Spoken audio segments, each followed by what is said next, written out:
പരിശുദ്ധ പരമ ദിവ്യ കാരുണ്യത്തിന് നേരവും ആരാധനയും സ്തുതിയും പുകഴ്ചയും ഉണ്ടായിരിക്കട്ടെ. കൃപാസനം പ്രത്യക്ഷീകരണ മധ്യസ്ഥ പ്രാർത്ഥന എല്ലാവരും ഏറ്റു പ്രാർത്ഥിക്കുക. അമ്മേ പരിശുദ്ധ അമ്മേ, അമ്മേ പരിശുദ്ധ അമ്മേ, ദൈവമാതാവേ, ദൈവമാതാവേ, കൃപാസനത്തിലൂടെ ഞങ്ങൾക്കും ഞങ്ങളുടെ ദേശത്തിനും അമ്മ മാധ്യസ്ഥം തേടി തന്ന എല്ലാ അനുഗ്രഹങ്ങൾക്കും കൃപകൾക്കും ഞങ്ങളിപ്പോൾ ഹൃദയം നിറഞ്ഞ നന്ദി പറയുന്നു. സ്തുതിച്ചു പ്രാർത്ഥിക്കാം. ഹല്ലേലൂയ, ഹല്ലേലൂയ, ഹല്ലേലൂയ, ഹല്ലേലൂയ. ഈശോയെ നന്ദി, ഈശോയെ ആരാധന. നാളിതുവരെ ഞങ്ങൾക്ക് നൽകിയ എല്ലാ കൃപകൾക്കും ഞങ്ങൾ നന്ദി പറയുന്നു. ഹല്ലേലൂയ, മഹത്വം, മഹത്വം. പരിശുദ്ധ പരമ ദിവ്യകാരുണ്യത്തിന് നേരവും ആരാധനയും സ്തുതിയും പുകഴ്ചയും ഉണ്ടായിരിക്കട്ടെ. അമ്മേ പരിശുദ്ധ അമ്മേ, അമ്മേ പരിശുദ്ധ അമ്മേ, ദൈവമാതാവേ, ദൈവമാതാവേ, 2004 ഡിസംബർ 7-ാം തീയതി 2004 ഡിസംബർ 7-ാം തീയതി ഉച്ചകഴിഞ്ഞ് 2:30 കൃപാസനത്തിൽ സംഭവിച്ച അമ്മയുടെ പ്രത്യക്ഷപ്പെടലിനെ കുറിച്ച് തിരുസഭയ്ക്ക് സമർപ്പിച്ചിരിക്കുന്ന പഠനരേഖകളുടെ വസ്തുനിഷ്ഠവും ദൈവശാസ്ത്ര വിധി പ്രകാരമുള്ളതുമായ അന്വേഷണ പഠനങ്ങൾ നടത്തി ആ പ്രത്യക്ഷപ്പെടലിലൂടെ പ്രകടമായ ദൈവമാതാവിന്റെ പ്രത്യേക കരുതലും സംരക്ഷണവും വെളിപ്പെടുത്തുന്ന പീഡിതരുടെ ആശ്വാസവും പ്രവാചകന്മാരുടെ രാജ്ഞിയും വാഗ്ദാനത്തിന്റെ പേടകവും പ്രപഞ്ചപ്രകൃതിയുടെ മാതാവുമായ പരിശുദ്ധ അമ്മയുടെ ഭക്തി തിരുസഭയിൽ കൂടുതൽ പ്രചരിച്ച് ജീവിതത്തിന്റെ ദുരിത ദുരന്ത അവസ്ഥകളിൽ അകപ്പെട്ടു കഴിയുന്ന അനേകായിരം മക്കൾക്ക് ദൈവത്തിന്റെ സാന്നിധ്യവും സന്ധിപ്പും കൂടുതൽ അനുഭവിക്കുക വഴി ആത്മീയ വിശുദ്ധിയും ദൈവശക്തിയും കൈവരിക്കുവാൻ ഞങ്ങളുടെ കുടുംബങ്ങളെ ഇടയാക്കണമേ. സ്തുതിച്ചു പ്രാർത്ഥിക്കാം. ഹല്ലേലൂയ, ഹല്ലേലൂയ, മഹത്വം, മഹത്വം. ആരാധന, ആരാധന. ഹല്ലേലൂയ, യേശുവേ നന്ദി, യേശുവേ ആരാധന. ഹല്ലേലൂയ, ദിവ്യകാരുണ്യനാഥ ഞങ്ങളെ ആരാധിക്കുന്നു. ഹല്ലേലൂയ. ആരാധിച്ചിടുന്നു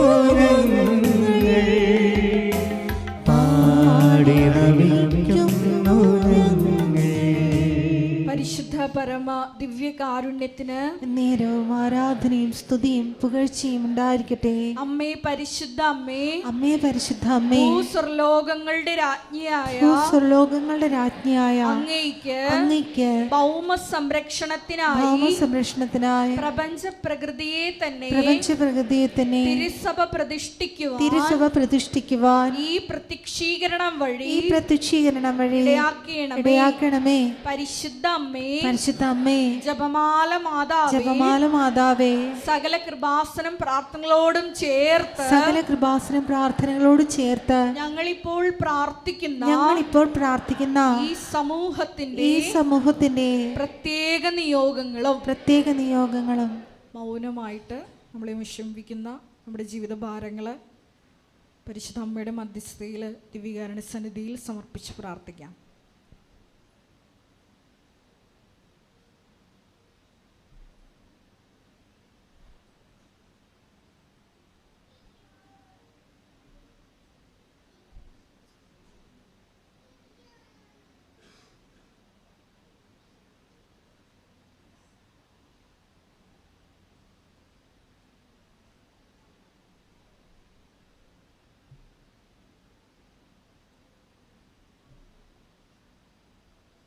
അമ്മയുടെ പ്രത്യക്ഷീകരണത്തിന്റെ ഈ അനുഗ്രഹവേളയിൽ ഞങ്ങൾക്ക് സാധിച്ചു തരുവാൻ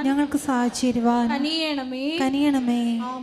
ആമേൻ. സ്തുതിച്ചു പ്രാർത്ഥിക്കാം. ഹല്ലേലൂയ, ഹല്ലേലൂയ, ഹല്ലേലൂയ. എല്ലാ ചൊവ്വാഴ്ചയും ഉടമ്പടി എടുക്കാൻ പോകുന്നവർക്ക്, അതുപോലെ തന്നെ ഉടമ്പടി പുതുക്കിയവർക്കും പുതുതായി എടുക്കുന്നവർക്കും എല്ലാം വേണ്ടിയാണ്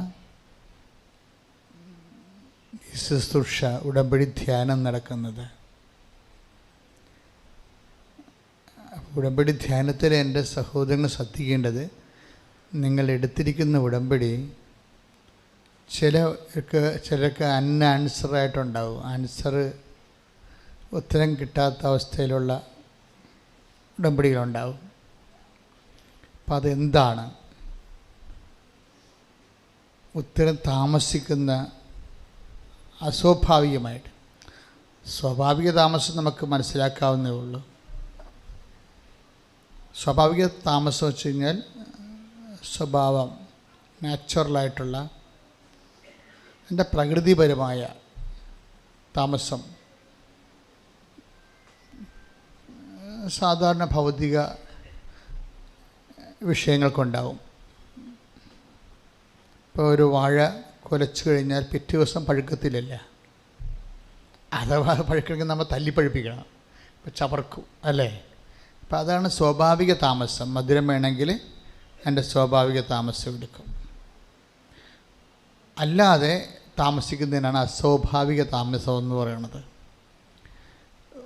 ഉടമ്പടിയിൽ വെച്ചേക്കുന്ന വിഷയങ്ങളുടെ മേലുള്ള ഈ അസ്വാഭാവിക താമസം വരുന്നുണ്ടെങ്കിൽ അതിനെ എങ്ങനെ കൗണ്ടറാക്ട് ചെയ്യാം, കൺഫ്രണ്ട് ചെയ്യാം? അസ്വാഭാവിക താമസത്തെ എങ്ങനെയാണ് നമ്മൾ പ്രതിരോധിക്കേണ്ടത് എന്നാണ് ഇന്നത്തെ ക്ലാസ്സിൽ നമ്മൾ കാണുന്നത്. സ്തുതിക്കട്ടെ. ഹല്ലേലൂയ, ഹല്ലേലൂയ, ഹല്ലേലൂയ, ഹല്ലേലൂയ, ഹല്ലേലൂയ. ആരാധിച്ചിടുന്നു ഞങ്ങൾ. സ്തുതിക്കട്ടെ.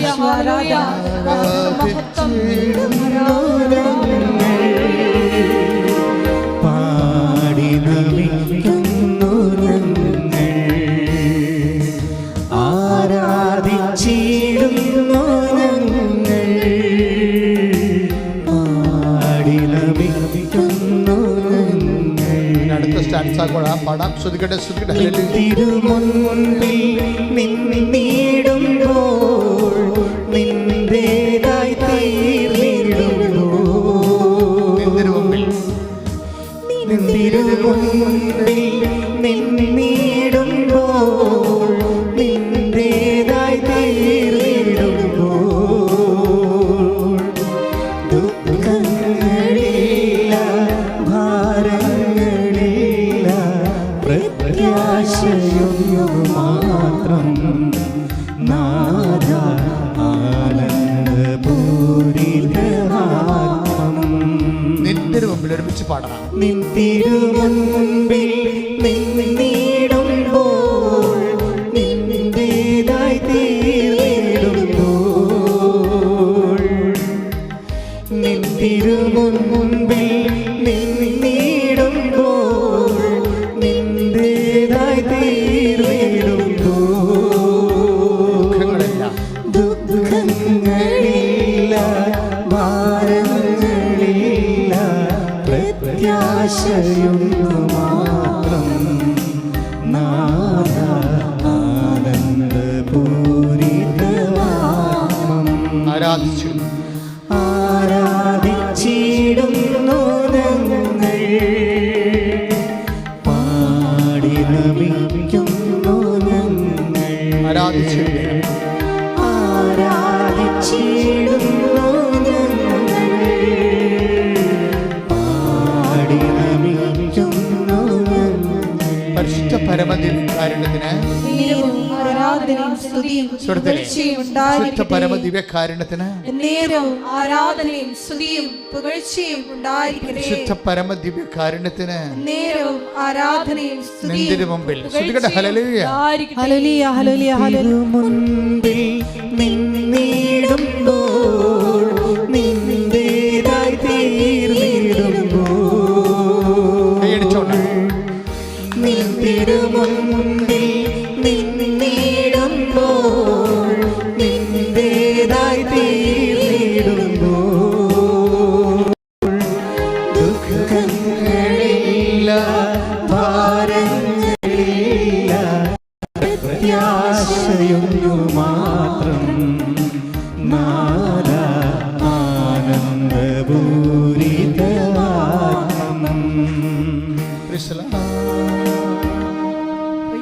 ഇതൊരു നല്ല ശക്തമായ സ്പിരിച്വാലിറ്റി ഉള്ളവർ എഴുതിയിട്ടുള്ള ഗാനങ്ങളാണിതെല്ലാം. ഈ ഗാനങ്ങളിലൊക്കെ ഒത്തിരിയേറെ വ്യത്യാസങ്ങളുണ്ട്. നമ്മൾ സാധാരണ ഭക്തി ഗാനങ്ങളുണ്ട്. ഇപ്പോൾ കൃപാസനത്തിൽ ഭക്തി ഗാനങ്ങളൊന്നും പാടത്തില്ലല്ലോ, ഭക്തി ഗാനങ്ങളൊന്നും പാടത്തില്ല. പിന്നെ ഭക്തി ഗാനങ്ങളുടെ കൂടുതൽ ആത്മീയ ഗാനങ്ങളുണ്ട്, അതൊട്ടും പാടത്തില്ല. പിന്നെ ഉള്ളത് ഉണർവ് ഗാനങ്ങളുണ്ട്. ഉണർവ് ഗാനങ്ങളിൽ തന്നെ അഭിഷേക ഗാനങ്ങളുണ്ട്. അത് കേൾക്കുമ്പോൾ നമുക്കറിയാൻ പറ്റും. അത് എഴുതുന്നവർക്ക് അഭിഷേകം ഉണ്ടാകണം, അത് ട്യൂൺ ചെയ്യുന്നവർക്ക് അഭിഷേകം ഉണ്ടാകണം, പാടുന്നവർക്കും അഭിഷേകം ഉണ്ടാകണം.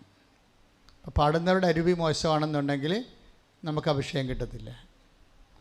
ഇങ്ങനെ കുറേ കാര്യം ദൈവം സഞ്ചരിക്കുന്ന ഒരു ഉപകരണമാണല്ലോ. ദൈവം സഞ്ചരിക്കുന്ന ഉപകരണം. ഇപ്പം ഇതിൻ്റെ അകത്ത് അഭിഷേകമുള്ളത് ആ ഒരു 4 വരിക്ക് അഭിഷേകമുള്ളത്. അത് കേൾക്കുമ്പോൾ നമുക്ക് അതിൻ്റെ നമ്മുടെ ആന്തരികതയിൽ എവിടെയോ അങ്ങ് തുടർന്ന് നോക്കും. അപ്പം അതുകൊണ്ടാണ് ഞാൻ നിങ്ങളെ ആവർത്തിച്ച് പാടാം. കാര്യം ആ അഭിഷേകത്തിൻ്റെ ഒരു രീതി, അഭിഷേകം നമുക്ക് ഫീൽ ചെയ്യുന്ന ആവർത്തനത്തിലൂടെയാണ്. പക്ഷെ നിങ്ങളതിൻ്റെ കൂടെ സഞ്ചരിക്കണം. നിങ്ങളുടെ വിശ്വാസം കൊണ്ട്, പ്രത്യാശ കൊണ്ട്. ഇപ്പം അതിൻ്റെ സ്പിരിച്വാലിറ്റി ഉണ്ടെന്ന് പറയാൻ കാര്യം എന്താണ്? അതിനൊരു ആധ്യാത്മികതയുണ്ട്. എന്താ കാര്യം? നിന്തിരു മുമ്പിൽ നിന്നിടുമ്പോൾ ദുഃഖങ്ങളില്ല, ഭാരങ്ങളില്ല, പിന്നെന്താണ്? പ്രത്യാശ ഒന്ന് മാത്രം. അതായത് ദുഃഖങ്ങളും ഭാരങ്ങളും ഇല്ലാഞ്ഞിട്ടല്ല, നമുക്കുള്ള പ്രത്യാശ ഭാരങ്ങളെ ലഘൂകരിക്കുന്നു. അതാണ് വിഷയം.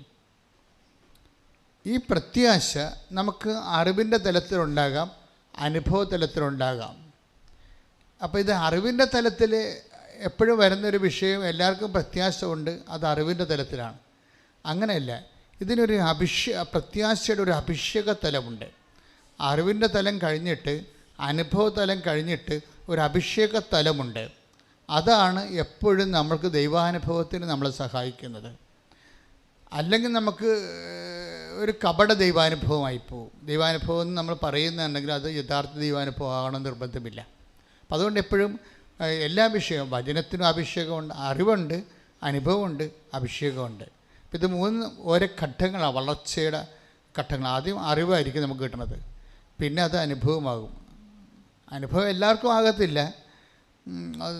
അത് ആരാണ് എക്സിക്യൂട്ട് ചെയ്യണത്, ആരാണ് ആ വചനം എക്സിക്യൂട്ട് ചെയ്യണത്, അതായത് പ്രയോഗിക്കുന്നവരെ. അപ്പം ദൈവത്തിന് അങ്ങനെ ഒരു ആളിനെക്കുറിച്ച് ഒരു ഐഡിയ ഉണ്ടാവും എപ്പോഴും. കാര്യം നമ്മൾ അസസ്മെൻ്റ് എപ്പോഴും നമ്മൾ ശ്രദ്ധിക്കണം. കാര്യം നമ്മളെ ഇപ്പോൾ നിങ്ങളുടെ പ്രാർത്ഥന തന്നെ, നിങ്ങളെ പ്രാർത്ഥനയിൽ വളരുമ്പോൾ എപ്പോഴും നമ്മൾ ശ്രദ്ധിക്കേണ്ടത് ഒരു നല്ല അസസ്മെൻറ്റ് ദൈവത്തിന് നമ്മളെക്കുറിച്ച് ഉണ്ടാകാൻ വേണ്ടി നമ്മൾ ഒരു ആത്മാർത്ഥമായ ഒരു ശ്രമം നമ്മുടെ ഭാഗത്തു നിന്ന് ഉണ്ടാകണം. അസസ്മെൻ്റ് എന്ന് പറഞ്ഞാൽ എന്താണ്? ആളെക്കുറിച്ചുള്ള ഒരു തൂക്കി നോക്കലേ, അക്കത്തൂക്കങ്ങൾ നോക്കുന്നത് നമ്മളെക്കുറിച്ച് ഒരു അസസ്മെൻറ്റ്. അതിൽ ഉള്ളിൽ വിചാരം എന്നൊക്കെ വേണേൽ പറയും. ഇപ്പോൾ ഉള്ളിൽ വിചാരം, ഇപ്പോൾ നമുക്ക് വിശ്വാസം പോലും ഉള്ളിൽ വിചാരമല്ലേ. പുറമേയുള്ള പറച്ചിലാണെങ്കിലും ആദ്യം എങ്ങനെയാണ് വരുന്നത്? അത് പുറമേ നമ്മൾ ചെയ്യുകയും ചെയ്യും, പറയുകയും ചെയ്യും, അല്ലേ? വിശ്വാസം നമ്മളിങ്ങനെ പ്രഖ്യാപിക്കും. വിശ്വാസം പ്രഖ്യാപിക്കുന്നത് പിന്നീട് നമ്മൾ പ്രയോഗിക്കും. ഇതെല്ലാം വിശ്വാസം പ്രഖ്യാപിച്ചാൽ നമുക്ക് പ്രഖ്യാപിക്കാം. അത് ഇപ്പോൾ ഈ ലിപ് സർവീസ് ആയത് കാരണം അതിൻ്റേതായിട്ടുള്ള 20% ഇൻകമാണിനകത്ത് നമുക്ക് കിട്ടുന്നത്. എപ്പോഴും നമ്മൾ ഓർത്തൊക്കെ കേട്ടോ ഇതെല്ലാം. ആ വിശ്വാസം നമ്മൾ പ്രഖ്യാപിക്കുകയാണെങ്കിൽ സ്വാഭാവികമായിട്ട് 22-30 ഇത്രയും നാൾ ഞാൻ 21 ലക്ഷത്തോളം മനുഷ്യരെ കൗൺസിൽ ചെയ്യുകയും അവരിൽ ദൈവം പ്രവർത്തിക്കണ കാണുകയും അതേസമയം എൻ്റെ ജീവിതത്തിൽ തന്നെ ഞാനും അനേകായിരം പ്രശ്നങ്ങളിലൂടെയാണ് ഇവിടം വരെ എത്തിയത്. അപ്പോൾ അങ്ങനെയൊക്കെ വരുമ്പോൾ ഇതിൻ്റെ അകത്തൊക്കെ നമ്മൾ കൈവരിക്കുന്ന ചില നിലപാടുകളുണ്ട്. God must know that we are sincere and serious. പ്രത്യേകിച്ച് അവൻ്റെ വചനത്തെക്കുറിച്ച് നമുക്ക് കുറച്ച് സിൻസിയറിറ്റി ഉണ്ട്. അപ്പോൾ ദൈവത്തോട് സിൻസിയറിറ്റി ഉണ്ടെങ്കിൽ നമ്മൾ ആദ്യം ചെയ്യണത് എന്താണ്? വചനം കേൾക്കും. കേട്ട് കഴിഞ്ഞാലും പിന്നെ അടുത്ത സംഭവം എന്താണ്? വചനം ശ്രമിച്ചു കഴിഞ്ഞാൽ പിന്നീട് അത് പ്രയോഗിക്കും. വചനം നടപ്പിൽ വരുത്തും. നടപ്പിൽ വരുത്തി കഴിഞ്ഞതിന് ശേഷം അതായത് അടുത്ത സെക്ഷനിലാണ് വചനം അഭിഷേകമാകണത്. ഇതെല്ലാം ദൈവാനുഭവത്തിൻ്റെ വ്യത്യസ്തങ്ങളായ ഡിഗ്രീസ് ഓഫ് പെർഫെക്ഷനാണ്. ദൈവാനുഭവത്തിലേക്ക് പോകുന്ന വഴിക്ക് ആദ്യം അറിവ്, പിന്നെ അനുഭവം, പിന്നെ അഭിഷേകം, അങ്ങനെ പോണത്. അപ്പം നിങ്ങളുടെ IELTS, വസ്തു വിൽപ്പന, കല്യാണം കഴിപ്പിക്കൽ, കുഞ്ഞുങ്ങളുണ്ടാകണത്, ഇങ്ങനെയുള്ള മിനിമം പരിപാടിയുമായിട്ട് നിന്ന് കഴിഞ്ഞാൽ മരിക്കണ വരെ ഇതുപോലെ പുതിയ പുതിയ പരിപാടികൾ വന്നുകൊണ്ടേയിരിക്കും. അതായത് ഇതിനെ അഡ്രസ്സ് ചെയ്യേണ്ടതല്ല, ഇതിനൊക്കെ അഡ്രസ്സ് ചെയ്യണതിന് ഒരു മിനിമം വോൾട്ടേജ് കൊടുത്താൽ മതി. പറഞ്ഞ മനസ്സിലായില്ലേ? ഇതൊക്കെ അഡ്രസ്സ് ചെയ്യണം. നിങ്ങളെന്താ സംഭവിച്ചിരിക്കുന്നത്? നിങ്ങളുടെ ഫുൾ എനർജി ഇതിനകത്ത് ഇൻവെസ്റ്റ് ചെയ്യുകയാണ്.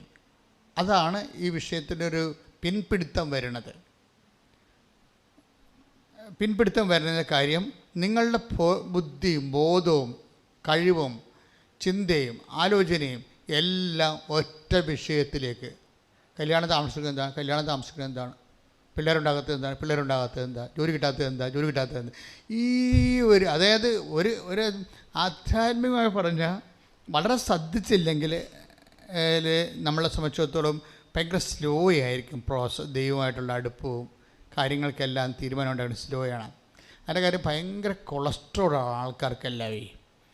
എങ്ങനെ കൊളസ്ട്രോളാണ്? നമ്മുടെ ബ്ലഡിൽ കൊളസ്ട്രോളുള്ള, ഹൃദയത്തിൽ കൊളസ്ട്രോൾ കയറണ പോലെ തന്നെയായിരിക്കും ആത്മീയ ജീവിതത്തിലും കൊളസ്ട്രോൾ ഉണ്ടാകും. അതെന്ത് സംഭവിച്ചു കഴിഞ്ഞാൽ അമിത പ്രാധാന്യം എപ്പം നിങ്ങൾ വസ്തുക്കൾക്ക് കൊടുത്താൽ അപ്പോൾ ആ വിഷയത്തിന് ദൈവത്തെക്കാൾ ഇപ്പം നിങ്ങളുടെ വിഷയമെന്ന് വെച്ചാൽ ദൈവമല്ലല്ലോ, ദൈവത്തിന് കിട്ടുന്ന ആനുകൂല്യങ്ങളല്ലേ വിഷയമാക്കണം നമ്മൾ. ദൈവമല്ലല്ലോ നമ്മുടെ വിഷയം. നമ്മുടെ വിഷയം എന്താണ്? ദൈവത്തിൽ നിന്ന് എപ്പോഴാണ് നമുക്ക് ജോലി കിട്ടണത്, എപ്പോഴാണ് വീട് വെക്കാൻ പറ്റണത്. അപ്പോൾ അങ്ങനെ ഉള്ള ഓരോ സ്ഥലത്തെ ഈ വിഷയത്തിന് പ്രാധാന്യം കൊടുക്കുന്നതനുസരിച്ചുകൊണ്ട് കൊളസ്ട്രോൾ കൂടിക്കൊണ്ടിരിക്കും, സ്ലോ ആയിരിക്കും സംഭവം. നമ്മൾ പറഞ്ഞ ആധ്യാത്മികമായ ഒരു പിത്തം പിടിക്കലെന്ന് പറയത്തില്ലേ, പിത്തം വരും. അതുപോലെ നെയ്മുറ്റൽ എന്നൊക്കെ പറയണത് പണ്ടൊക്കെ ഈ നമ്മുടെ നാട്ടിലെ കോഴികളൊക്കെ നെയ്മുറ്റണം നമ്മ വെല്ലുമിച്ചുമാരൊക്കെ പറയത്തില്ലേ, അതുപോലെ തന്നെ ആധ്യാത്മികമായ നെയ്മുറ്റലിരിക്കും. അതിൻ്റെ എല്ലാം സ്ലോ ആയിരിക്കും. അതിൻ്റെ കാരണം വിഷയത്തിന് ദൈവത്തെക്കാൾ പ്രാധാന്യം കൊടുക്കുന്നതാണ്. അത് വളരെ സീരിയസ് ആയിട്ട് എടുക്കേണ്ടതാണ്. ഇപ്പം നിങ്ങൾ ഇപ്പോൾ ഉടമ്പടി വെക്കുന്ന വിഷയമായാലും അതിന് ദൈവത്തെക്കാൾ വലിയ പ്രാധാന്യം ചില സമയത്ത് വരും. അതൊന്ന് നിങ്ങളൊന്ന് ഒരു സെൽഫ് ക്രിറ്റിസിസം നടത്തുന്നത് നല്ലതായിരിക്കും. അമ്മയെ നമ്മളറിയാം, ഉടമ്പടിയിൽ നമ്മൾ ഫോളോ ചെയ്യുന്നത് മരിയൻ സ്പിരിച്വാലിറ്റിയാണ്. അപ്പോൾ അമ്മ എപ്പോഴും വിഷയത്തേക്കാൾ പ്രാധാന്യം അമ്മയ്ക്ക് ദൈവമായിരിക്കും, ദൈവവചനമായിരിക്കും. അതാണ് അമ്മയുടെ സ്പിരിച്വാലിറ്റിയുടെ ഒരു പ്രത്യേകത. വിഷയത്തേക്കാൾ പ്രാധാന്യമായിരിക്കും വചനം. അങ്ങനെ വരുമ്പോൾ മാത്രമേ വചനം ഈ പറഞ്ഞ ദുഃഖങ്ങളില്ല, ഭാരങ്ങളില്ല, പ്രത്യാശ മാത്രമൊന്നും വന്നില്ലേ. അത് അങ്ങനെ വരാൻ കാരണം ഈ വിഷയത്തേക്കാൾ പ്രാധാന്യമായിരിക്കണം വചനം. പ്രാർത്ഥിച്ചേ, കർത്താവേ എൻ്റെ ജീവിതത്തിലുണ്ടാകുന്ന എല്ലാ വിഷയങ്ങളെക്കാളും പ്രാധാന്യം നിന്റെ വചനത്തിന് കൊടുക്കുവാൻ എന്നെ പുനഃക്രമീകരിക്കണമേ.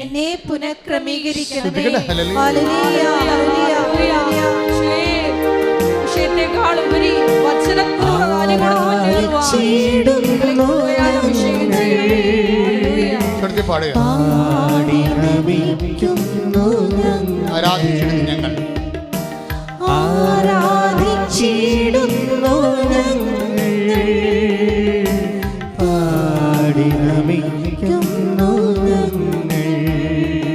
പരിശുദ്ധ പരമദിവ്യകാരുണ്യത്തിന്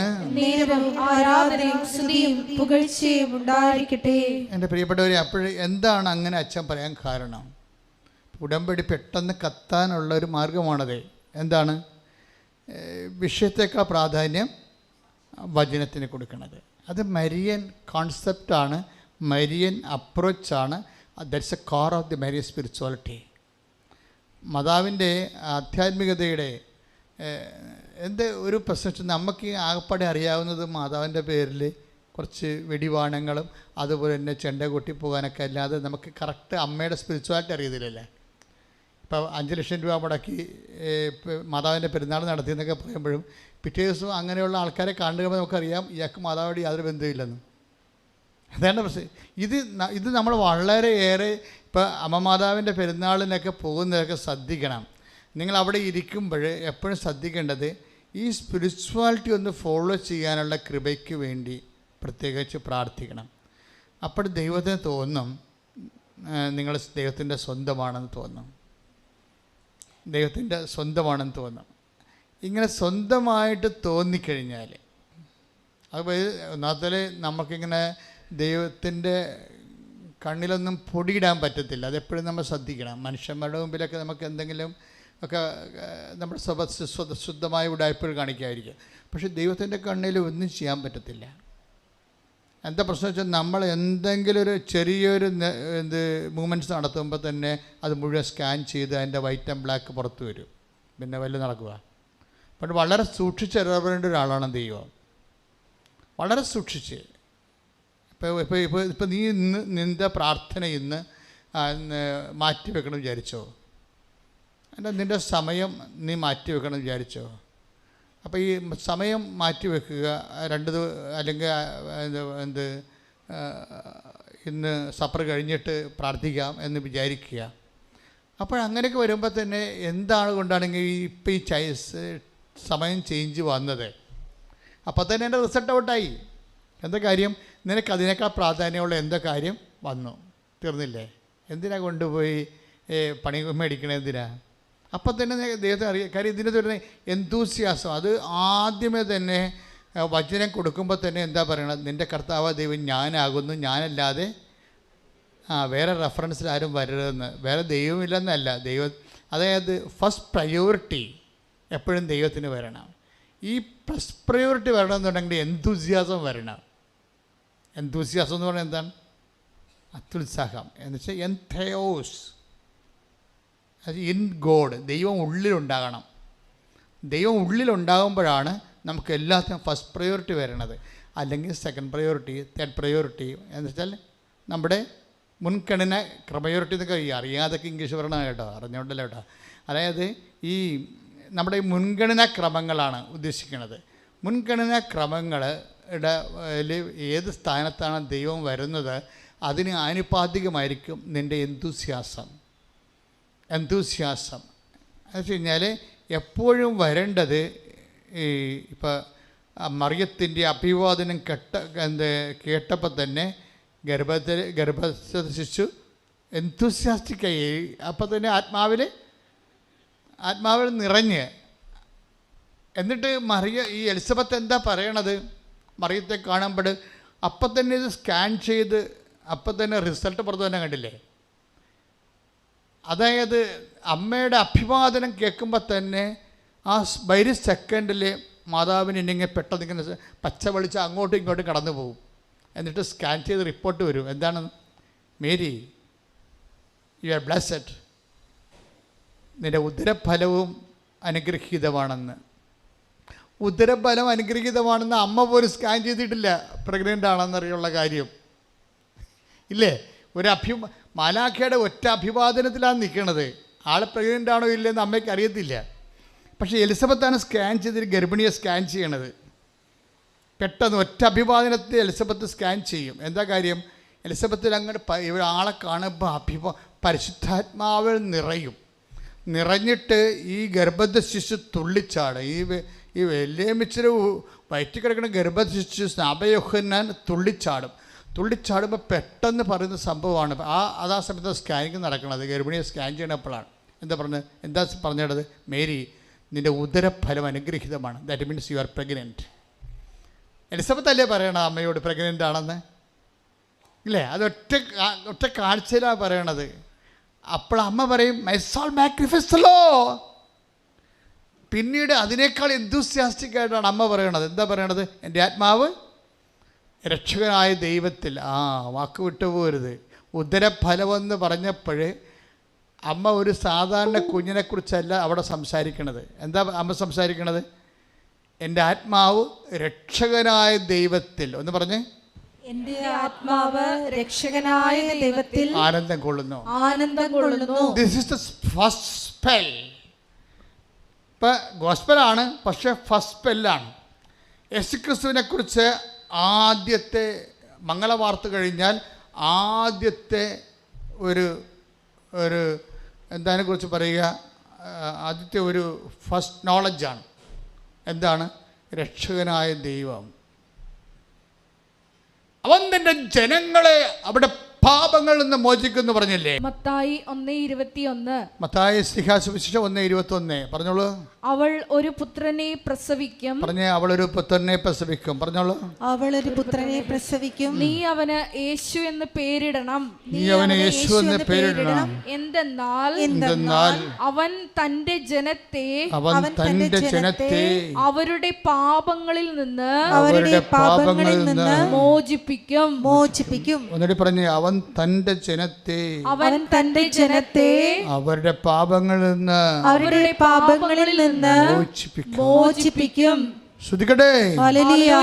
ദുഃഖങ്ങളില്ല,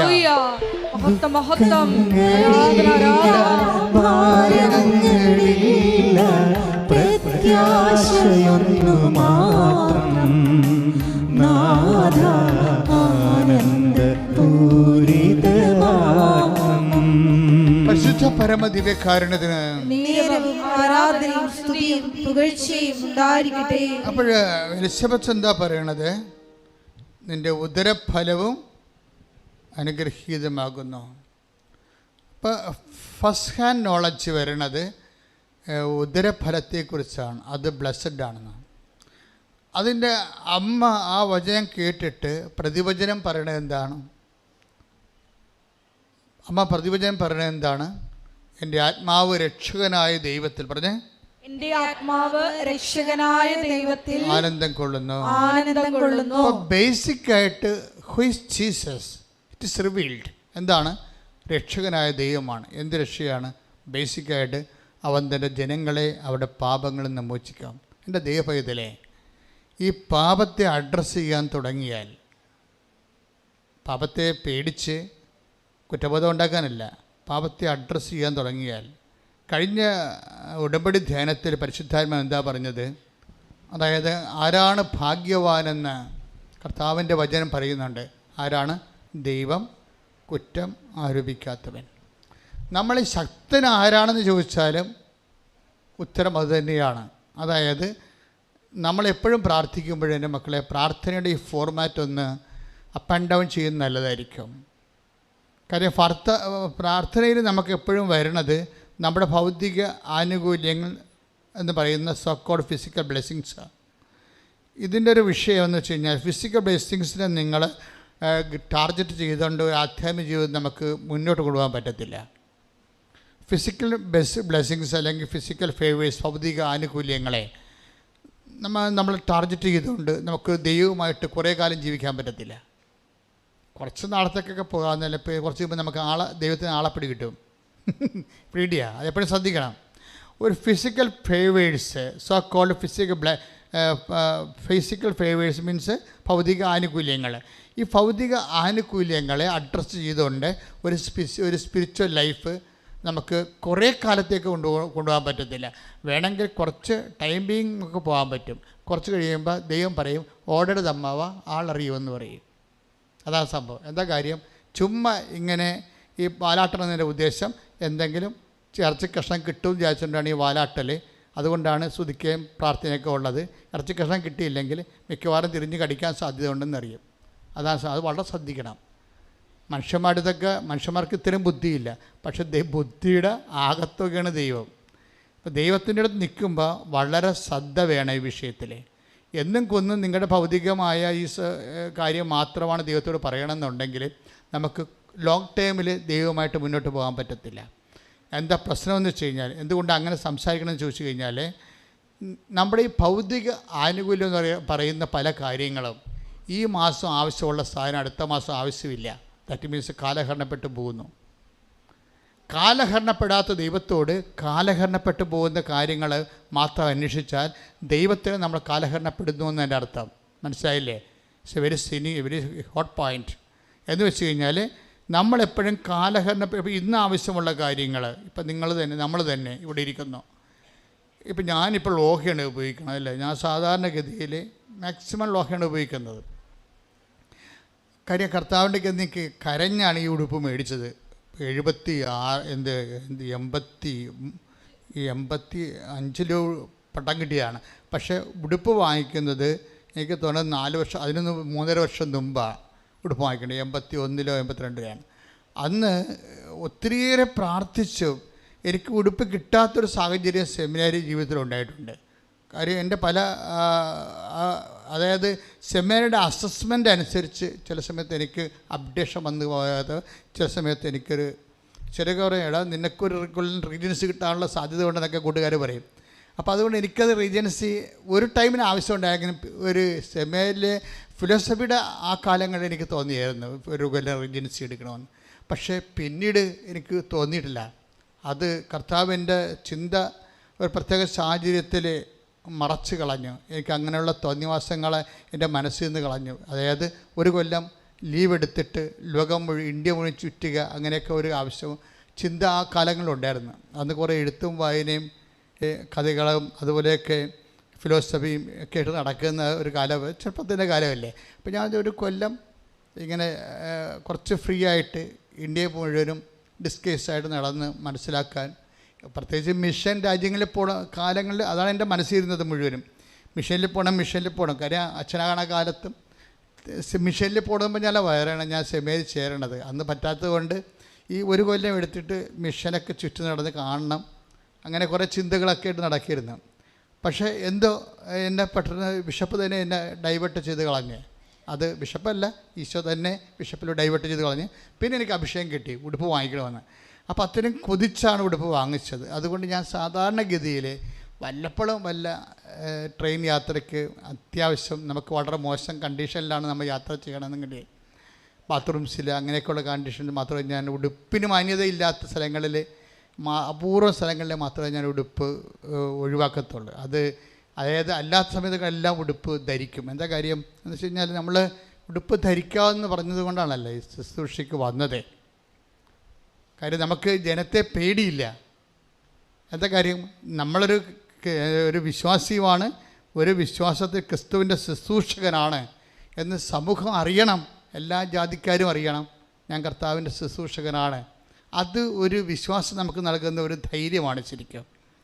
വെച്ച് കഴിഞ്ഞാൽ ആരും എവിടെ ചെന്നാലും നമ്മൾ ഇപ്പോൾ അച്ഛന്മാരുടെ മാർക്കറ്റ് റേറ്റുകൾ കൂടിയാലും കുറഞ്ഞാലും അതൊന്നും പലപ്പോഴും എന്നെ ബാധിക്കാറില്ല.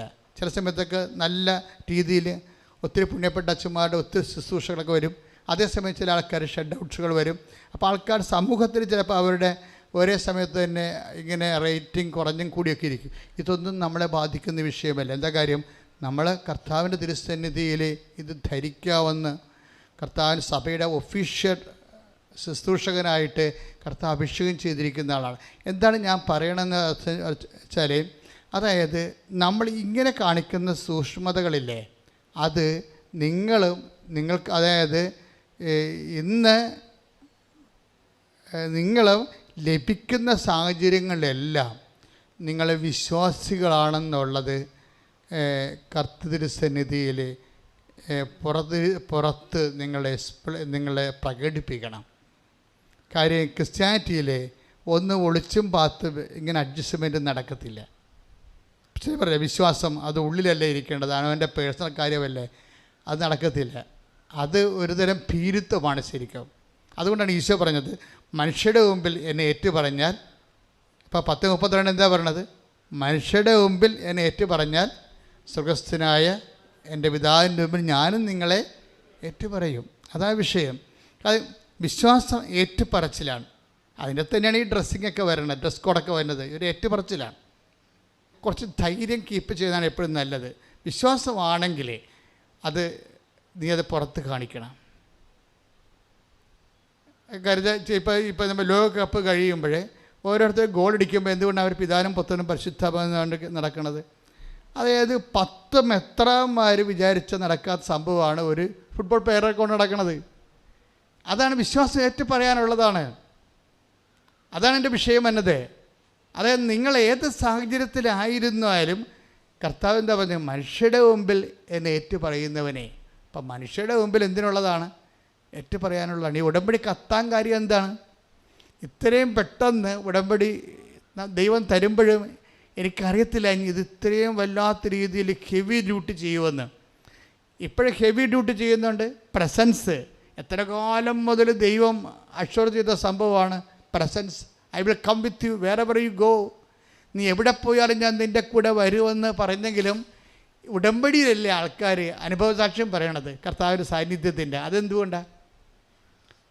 മറ്റേത് പ്രാർത്ഥനാ രൂപങ്ങളുണ്ടെങ്കിലും കർത്താവിൻ്റെ സാന്നിധ്യം വെന്റിലേറ്ററായാലും അതുപോലെ തന്നെ ബോധമില്ലാഞ്ഞ് കിടക്കുന്ന സമയത്തായാലും ശരി, ഇനി കോടതിയിലായാലും ജയിലിലായാലും എല്ലായിടത്തും അമ്മയുടെ സാന്നിധ്യം കണ്ടു. അമ്മ അതുപോലെ എനിക്ക് പ്രത്യക്ഷമായ പോലെയുള്ള അടയാളം കണ്ടു എന്ന് ആൾക്കാർ പറയുന്ന സാന്നിധ്യമാണ്. ഈ സാന്നിധ്യം എന്ന് പറയണത് ഇന്ന് ഏറ്റവും കൂടുതൽ മനുഷ്യൻ അനുഭവിക്കണം എന്താ എന്ന് വെച്ചാൽ എല്ലാ ഈ ഉടമ്പടി എടുക്കുമ്പോൾ അത് ഉടമ്പടി കൃത്യമാണെന്നുണ്ടെങ്കിൽ അതിൻ്റെ അകത്ത് എല്ലാ വാഗ്ദാനങ്ങളും ദൈവം പാലിക്കും. കാര്യം എന്താ? നമ്മൾ ആ വാഗ്ദാനത്തിൽ വിശ്വസ്തത കാണിക്കുന്നത് കൊണ്ടാണ്. നമ്മൾ ആ വാഗ്ദാനത്തിൽ വിശ്വസ്തത കാണിക്കുന്നത് കൊണ്ടാണ്. അതുകൊണ്ട് തന്നെ അതിൻ്റെ കൂടെ അതുപോലെ തന്നെ ഈ ഏറ്റുപറച്ചിലും വിശ്വാസം ഏറ്റുപറച്ചിൽ. നിങ്ങളെ കൃപാസനം പത്രം കൊണ്ടേ കൊടുക്കുമ്പോൾ ഞങ്ങൾ എന്തുമാത്രം ട്രോളുകൾ ഉണ്ടായാലും ഞങ്ങൾക്കത് ഒരു സന്തോഷം, ഒരു സൗമ്യമായിട്ട് അതിനെ കാണുന്ന കാര്യം എന്താണ്? ഇത് വരുത്തി വച്ചിരിക്കുന്ന ദൈവാനുഭവം എന്ന് പറയുന്നത് ചില്ലറയല്ല. എന്താ കാര്യം? ഒന്ന്, ഇത് കൊണ്ടേ കൊടുക്കുമ്പോൾ ഈ മനുഷ്യൻ യേശുവിനെ ഏറ്റുപറയേണ്ടി വരും. മനുഷ്യരുടെ മുമ്പിൽ ദൈവത്തിന് വിശ്വാസം ഏറ്റുപറയേണ്ടി വരും. ഏറ്റുപറയുക മാത്രമല്ല, നിങ്ങൾ ലോകം മുഴുവനും പോവുക, എല്ലാ ശിശുക്കളോടും സുവിശേഷം പ്രസംഗിക്കാൻ പറയുമ്പോൾ പ്രസംഗിക്കാൻ എല്ലാവർക്കും പറ്റത്തില്ലല്ലോ. പ്രസംഗിക്കാൻ പറ്റാത്തവർക്കും പ്രസംഗിക്കാനുള്ളൊരു വേദിയായിട്ടാണ് സുവിശേഷ കൈമാറ്റം നടക്കുന്നത്. അത് ആത്മാർത്ഥമായിട്ട് ചെയ്യുന്നവരുണ്ട്, പിന്നെ അളിഞ്ഞ മോന്തയുമായിട്ട് ചെയ്യുന്നവരുണ്ട്. അവർ തമ്മിലാണ് വ്യത്യാസം വന്നിരിക്കുന്നത്. വേറെ വ്യത്യാസം അതീവ സന്തോഷത്തോടെ ചെയ്യുന്നവരുണ്ട്. അവരാണ് ബ്രാൻഡഡ് ആകണത്. എൻ്റെ പ്രിയപ്പെട്ടവരെ, നമ്മളെന്താണ് സംസാരിച്ചുകൊണ്ടിരിക്കുന്നത് വെച്ച് കഴിഞ്ഞാൽ, നമ്മൾ ഈ ഉടമ്പടിയുടെ ഇത്രയും ഭയങ്കരമായ രീതി ഹെവി ഡ്യൂട്ടിയൊക്കെ ചെയ്യാൻ കാരണം സാക്ഷ്യങ്ങൾ എങ്ങനെയായാലും 25 സാക്ഷ്യങ്ങളല്ലേ ഒരു ദിവസം പറയിപ്പിക്കാൻ പറ്റുന്ന സാക്ഷ്യങ്ങൾ. ഞങ്ങളെല്ലാം ജനറൽ സാക്ഷ്യങ്ങളെല്ലാം ഒപ്പിട്ട് കൊടുക്കുന്നുണ്ട് ഒത്തിരി പേർക്ക്. അതുകൂടാതെ ഇവിടെ പറയിപ്പിക്കുന്ന സാക്ഷ്യങ്ങൾ 20 ഉണ്ട്, 25-20 ഇടയ്ക്ക്. അത്രയും സമയമേ നമുക്കുള്ളൂ. അത് എന്തുകൊണ്ടാണ് എല്ലാ ദിവസവും സാക്ഷ്യങ്ങൾ ഉണ്ടാകുന്നതിൻ്റെ കാരണം, മേജർ സാക്ഷ്യങ്ങൾ ഉണ്ടാകാൻ കാരണം ആ ഉടമ്പടിയുടെ ചേരുവകയാണ്. അതായത് അതിൻ്റെ ഫോർമുല കറക്റ്റാണ്. പക്ഷെ ആരാണത് കൃത്യമായിട്ട് അത് പ്രയോഗിക്കണത്, അതാണ് വിഷയം. ആ പ്രയോഗത്തിലാണ് ഇരിക്കുന്നത്. നമുക്കിങ്ങനെ ചൊല്ലാൻ ആർക്കും പറ്റുമല്ലോ. അത് വലിയ മുറിയും അടച്ചിട്ട് അകത്തിരുന്നുണ്ട് ഇരുട്ടത്തിരുന്നുണ്ട് പിച്ചുമയും പടം പോലെ ചെയ്താൽ പോരെ. അതിൻ്റെ അകത്ത് കഥയില്ല സംഭവം. അതിൻ്റെ അകത്തൊരു പ്രഖ്യാപനമുണ്ട്. ഇല്ലെന്ന് ഞാൻ പറയില്ല. 20% ഇൻകം ഉണ്ടെന്ന് ഞാൻ പറയത്തുള്ളൂ. 20% ചൊല്ലണ പ്രാർത്ഥനയ്ക്ക് 20-30% ഇൻകമാണ് റിട്ടേൺസ് ഉള്ളത്. ബാക്കിയെല്ലാം ചെയ്യണമെങ്കിൽ പരസ്യമായിട്ട് ചെയ്യണം. അത് രഹസ്യമായിട്ട് ചെയ്യണമെന്ന് വെച്ച് കഴിഞ്ഞാൽ ദാനധർമ്മങ്ങളൊക്കെ ചെയ്യാം. ആളുകളൊക്കെ ആയിരിക്കാൻ വേണ്ടി ഈശോ പറയും വലതും കൈ ചെയ്യണത് ഇടം കൈ അറിയാൻ പാടില്ലെന്ന്. പക്ഷേ വിശ്വാസ പ്രഖ്യാപനമെല്ലാം മനുഷ്യരുടെ മുമ്പിലാണ്. മനുഷ്യരുടെ മുമ്പിൽ എന്നെ ഏറ്റുപറയുന്നവനെ എൻ്റെ സ്വർഗസ്ഥനായ പിതാവിൻ്റെ മുമ്പിൽ ഞാനും ഏറ്റുപറയും. ഇത് നിങ്ങൾക്ക് വരുന്നൊരു കുഴപ്പം, നിങ്ങൾ ചെയ്യണില്ലെന്നല്ല പ്രശ്നം. പല ആൾക്കാർക്കും ഉടമ്പടിയിൽ ഈ അവർക്ക് നമ്മൾ വിചാരിക്കുന്ന ഒരു സ്കോറിലേക്ക് പോകുന്നില്ല ചില ആൾക്കാർ, ഇല്ലേ? എന്തുകൊണ്ടാണെന്ന് വെച്ച് കഴിഞ്ഞാൽ അങ്ങനെ പോകാത്തതിൻ്റെ കാരണം ഒരു കാര്യമുണ്ട്. അതിൽ നിങ്ങൾ സാങ്കേതികമായിട്ടാണ് ആൾക്കാർ ചിലർ ചെയ്യണത്. സാങ്കേതികം എന്ന് പറഞ്ഞാൽ എന്താണ്? ഇപ്പോൾ 15 പത്രമുണ്ട്, 5 പത്രം കൊടുത്ത് വെച്ചു. ഇനി 10 വീട്ടിൽ കൂടി പോകണം. എവിടെയൊക്കെ പോകണം? വല്ല പരിചയമുള്ള വീട്ടിൽ പോകാം. നമുക്ക് പണി കിട്ടാത്ത വീട്ടിൽ പോയല്ലേ, നമുക്ക് പണി കിട്ടാത്ത വീട്ടിൽ പോകാമല്ലേ എന്നൊക്കെ ചിന്തിച്ച് ദൈവമായിട്ടൊരു കോംപ്രമൈസൊക്കെ ഒത്തുതീർപ്പൊക്കെ എത്തിയിട്ട് ഇത് സാധനം എങ്ങനെയും കൊടുത്ത് ഒപ്പിക്കും. ഈ ഒപ്പിക്കുന്നതിന് സാങ്കേതികം എന്ന് പറയുന്നത് സാങ്കേതികമായിട്ട് ചെയ്യാം. സാങ്കേതികമായി പറഞ്ഞാൽ എപ്പോഴും നമുക്കറിയാവില്ല, പ്രവാചകൻ take the word of God. പ്രവാചകനെ പ്രവാചകനായി സ്വീകരിക്കുന്നവന് പ്രവാചകന്റെ പ്രതിഫലം. ഒന്ന് പറഞ്ഞ പ്രവാചകനായി സ്വീകരിക്കുന്നവന് പ്രവാചകന്റെ പ്രതിഫലം. നീതിമാനായി സ്വീകരിക്കുന്നവന് നീതിമാന്റെ പ്രതിഫലവും ലഭിക്കുന്നു. പ്രതിഫലം ബേസിസിലാണ് കേട്ടോ, അത് ഓർത്തുക്കണം. എന്ന് വെച്ച് കഴിഞ്ഞാൽ നമ്മൾ എങ്ങനെ നമുക്ക് കിട്ടുന്ന പ്രതിഫലങ്ങളില്ലേ, ദൈവദൃശ്യത്തിൽ നിന്ന് കിട്ടുന്ന കൃപയല്ലെങ്കിൽ അതുപോലെ അല്ല കൃപയല്ലെങ്കിൽ പിന്നെ എന്താണ് അനുഗ്രഹം. ഇത് എങ്ങനെയാണ് നിങ്ങളെ എങ്ങനെയാണ് കാണുന്നതിന് അതിന് ആനുപാതികമായിരിക്കും. അതാണ് 10:41 മത്തായി ശ്ലീഹായുടെ സുവിശേഷം. പ്രവാചകനെ പ്രവാചകനായി പരിഗണിക്കുന്നവന് പ്രവാചകൻ്റെ പ്രതിഫലം. ഇപ്പോഴെന്താണ് അച്ഛൻ ആദ്യമേ പറഞ്ഞത്? അതായത് കുറേ നാളുകൾ ബേസിക്കായിട്ടൊരു ശുശ്രൂഷയുണ്ട്. ക്രിസ്തു ആരാണെന്നതിനെക്കുറിച്ച് ബേസിക് ശുശ്രൂഷ. ഈ ബേസിക് ശുശ്രൂഷ അല്ലാതെ ആഗന്തുകമായിട്ടുള്ള ശുശ്രൂഷകളും ഉണ്ട്. എന്താ ബേസിക് ശുശ്രൂഷ എന്ന് പറയുന്നത്? ഇപ്പം നിൻ്റെ ഉദരഫലവും അനുഗ്രഹീതമാകുന്നു എന്നാരാ പറഞ്ഞത്? എലിസബത്ത് പറഞ്ഞ് അല്ലേ, നിൻ്റെ ഉദരഫലവും അനുഗ്രഹീതമാകുന്നു. അപ്പോഴേ എലിസബത്തിൻ്റെ പരിശുദ്ധാത്മാവ് അമ്മയെ സ്കാൻ ചെയ്തപ്പോൾ അമ്മ പ്രഗ്നൻ്റ് ആണെന്നുള്ളത് അമ്മയെ അറിയിക്കും. അപ്പോൾ ആ അമ്മ ഈശോയെ ഗർഭം ധരിച്ചിരിക്കുന്നു എന്നുള്ളത് പരിശുദ്ധാത്മാവ് പറയുമ്പോൾ ആദ്യമേ ഈ ഈശോനെ അമ്മയുടെ ഉദരത്തിലേക്ക് ദൈവം നൽകുമ്പോൾ അതിന് ദൈവത്തിനൊരു ലക്ഷ്യമുണ്ട്. എന്താണ് ലക്ഷ്യം? അവൻ തൻ്റെ ജനങ്ങളെ Take the word of God. Sudhikata, hallelujah. Hallelujah, hallelujah, hallelujah. Mahottam, mahottam. Aradhana, aradhana. Hallelujah, aradhana, aradhana. Mathai 1:21. അവൻ തന്റെ ജനത്തെ അവരുടെ പാപങ്ങളിൽ നിന്ന് മോചിപ്പിക്കും. എന്ന് പറഞ്ഞേ, അവൻ തന്റെ ജനത്തെ അവന്റെ പാപങ്ങളിൽ നിന്ന് അവരുടെ പാപങ്ങളിൽ നിന്ന് മോചിക്കും. ഈ ജോലി ചെയ്യാൻ പറ്റാതെ വന്നാൽ സഭയല്ലാതായി മാറി. ഇപ്പോൾ സ്റ്റാൻ സ്വാമിയുടെ NIA സ്റ്റാൻ സ്വാമിയുടെ വെബ്സൈറ്റിലോട്ട് ഈ ഇംപ്ലാന്റ് ചെയ്തെന്ന് പറഞ്ഞില്ലേ, കുറേ ഡേറ്റ ഇംപ്ലാന്റ് ചെയ്തു എന്നൊക്കെ പറഞ്ഞ്. അപ്പോൾ സ്റ്റാൻ സ്വാമിയുടെ രക്തസാക്ഷ്യത്തിന് കാരണമായി. പക്ഷേ അദ്ദേഹം ആത്മാർത്ഥമായിട്ട് അവസാനം വരെ കർത്താവിൻ്റെ ജോലി ചെയ്ത ആളാണ്. പക്ഷേ വിമർശനം എന്താ? ലോഹം ഉപയോഗിച്ചിട്ടില്ലെന്നാണ് ഒരു വിമർശനം. ഇങ്ങനെ ലോഹം ഉപയോഗിച്ച് ഒരു പടം കാണിച്ചു തരാമെന്നൊക്കെ ചോദിക്കണില്ലേ സോഷ്യൽ മീഡിയയിൽ. പിന്നെന്താ ഇങ്ങനെ കുർബാന ചൊല്ലിയിട്ടുണ്ടോ? അതൊക്കെ ചോദ്യങ്ങളാണ്. ചെല്ലിയാലും ചെല്ലില്ലേലും ചോദ്യങ്ങളുണ്ട് കേട്ടോ. നമ്മൾ അഡ്രസ്സ് ചെയ്യാതെ നമുക്ക് മുന്നോട്ട് പോകാൻ പറ്റത്തില്ല. അച്ഛനായാലും കന്യാസ്ത്രീ ആയാലും സഭാപ്രവർത്തനായാലും ബേസിക്കുകൾ മറന്നുകൊണ്ട് നമുക്ക് മുന്നോട്ട് പോകാൻ പറ്റത്തില്ല സഭയ്ക്ക്. നമുക്ക് സോഷ്യൽ സർവീസൊക്കെ നടത്താൻ പറ്റും, എന്ത് വേണമെന്ന് ചെയ്യാൻ പറ്റും, എഡ്യൂക്കേഷൻ നടത്താൻ പറ്റും, പിന്നെ ബോധവൽക്കരണ പരിപാടികൾ ആദിവാസിയുടെ ഇടയിൽ പ്രവർത്തിക്കാൻ പറ്റും. പക്ഷേ തലമറന്ന് എണ്ണനാക്കാൻ പറ്റത്തില്ല. ബേസിക്കായിട്ട് ചെയ്യേണ്ട ഒരു സംഭവമുണ്ട്. എന്താണ്? അവൻ തൻ്റെ ജനങ്ങളെ പറഞ്ഞ് അവരുടെ പാപങ്ങളിൽ നിന്ന് മോചിക്കും. യേശുക്രിസ്തു ക്രൂശിക്കപ്പെട്ടിട്ടുള്ള ദ സാക്ഷ്യം ജേസു എന്ന് പറഞ്ഞാൽ the cost of Jesus, the cost for which Jesus ഇമാൻസിപ്പേറ്റഡ്. അവൻ്റെ മാനിഫെസ്റ്റേഷൻ ഉണ്ടായത് എന്തുകൊണ്ടാണ്? ഒന്നാമത്തെ കാര്യം എന്താ? ജനങ്ങളെ വിശുദ്ധീകരിക്കാനാണ് പാപങ്ങളിൽ നിന്ന്. പട്ടിണിയും ദാരിദ്ര്യവും അതുപോലെ തന്നെ പലതരത്തിലുള്ള ഭൗതിക സാഹചര്യങ്ങളൊക്കെ ഉണ്ടാവും. ഇപ്പം ഞങ്ങളൊക്കെ വിഴിഞ്ഞം സമരത്തിൽ ഞാൻ പ്രതിയാണ്. കേസ് എടുത്തിട്ടില്ല. ഒരു നേരത്തെ ഉണ്ടായിരുന്ന കേസിന് കഴിഞ്ഞ ആഴ്ച ഞാൻ കോടതിയിൽ പോയി വന്നതേ ഉള്ളൂ. അതെന്താ? അത് സാമൂഹ്യ നീതിക്ക് വേണ്ടിയുള്ള സുവിശേഷ മുന്നേറ്റങ്ങളാണ്, നീതിക്ക് വേണ്ടിയുള്ള ദാഹമാണ്. അത് സുവിശേഷത്തിൻ്റെ ഒരു ഭാഗമാണ്.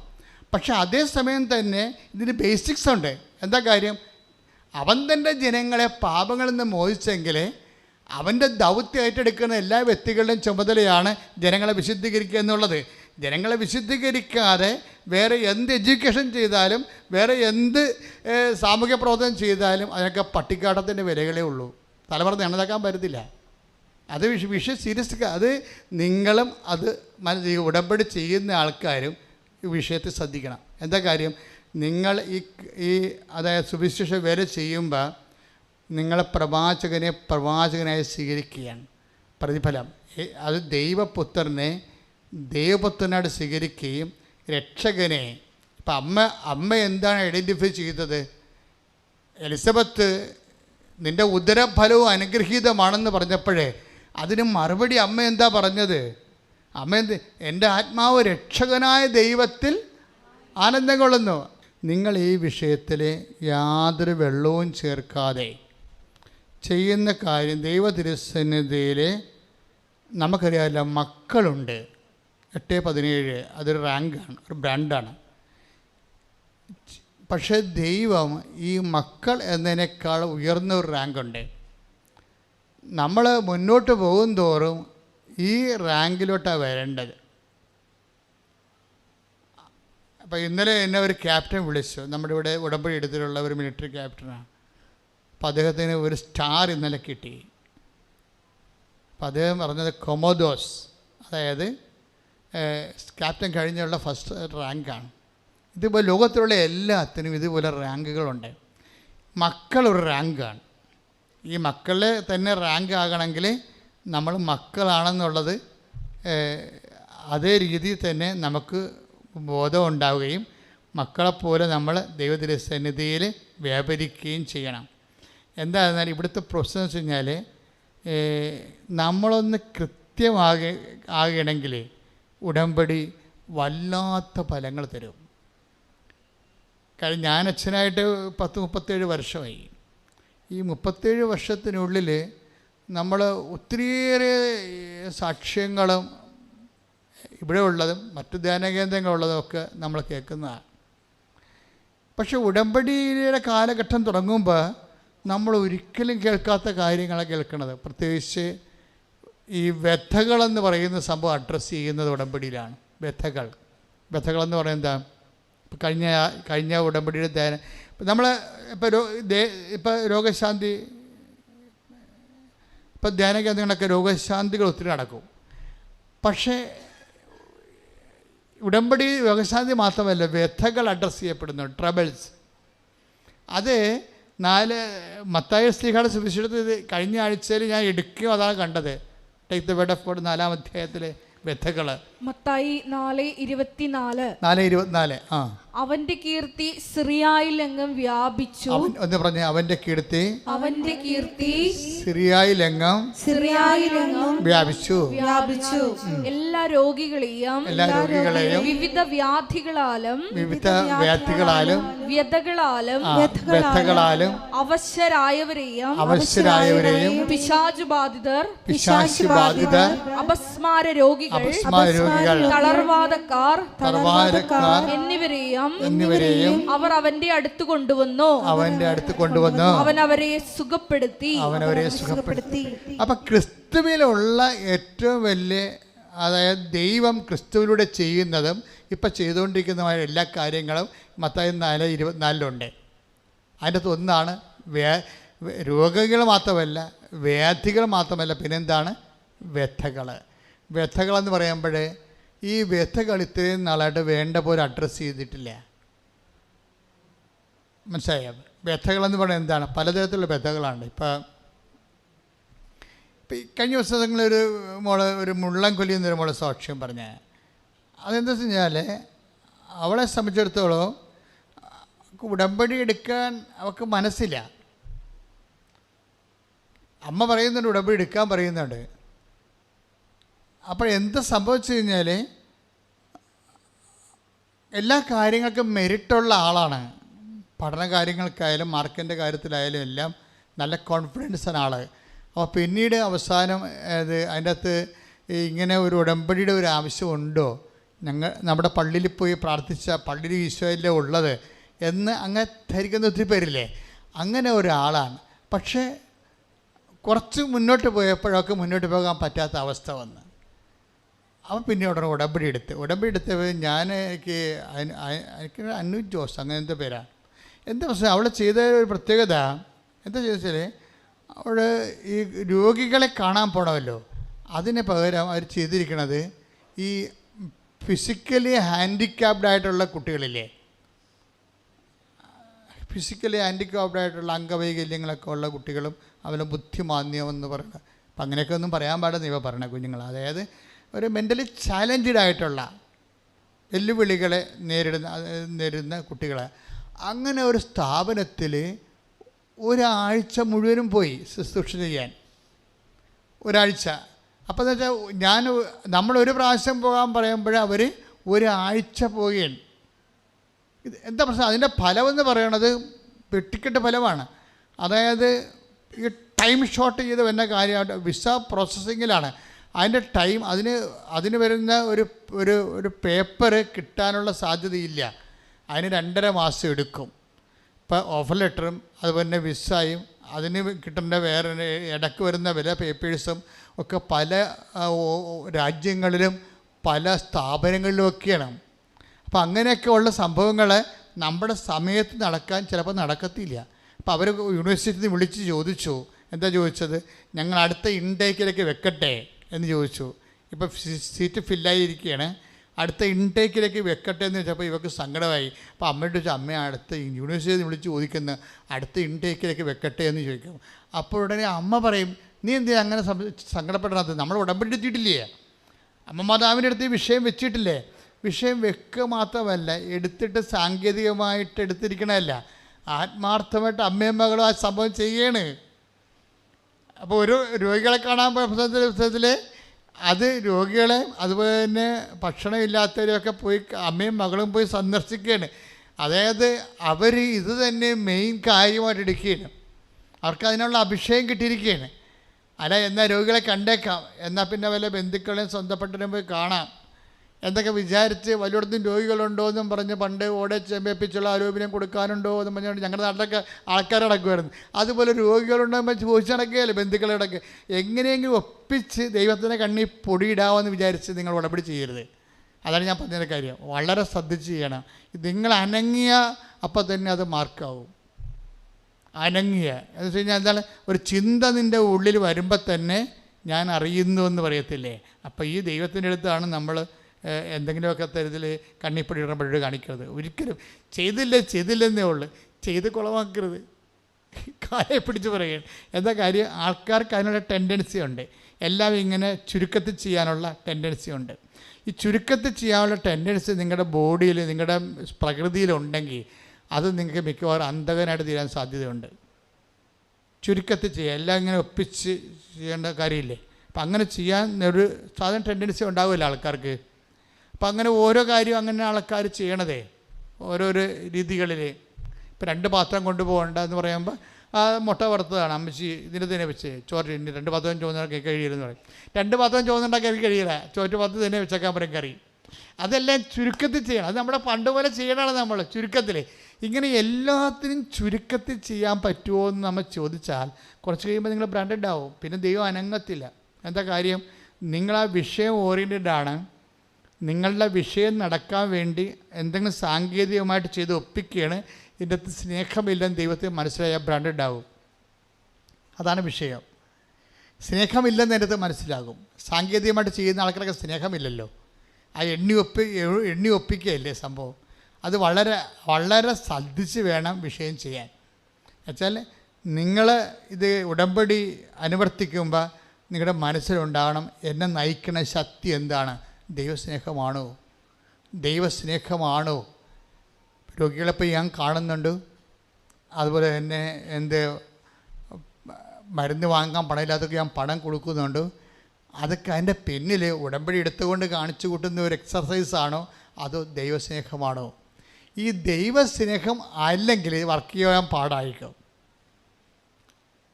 അതാണ് വിഷയം വരുന്നത്.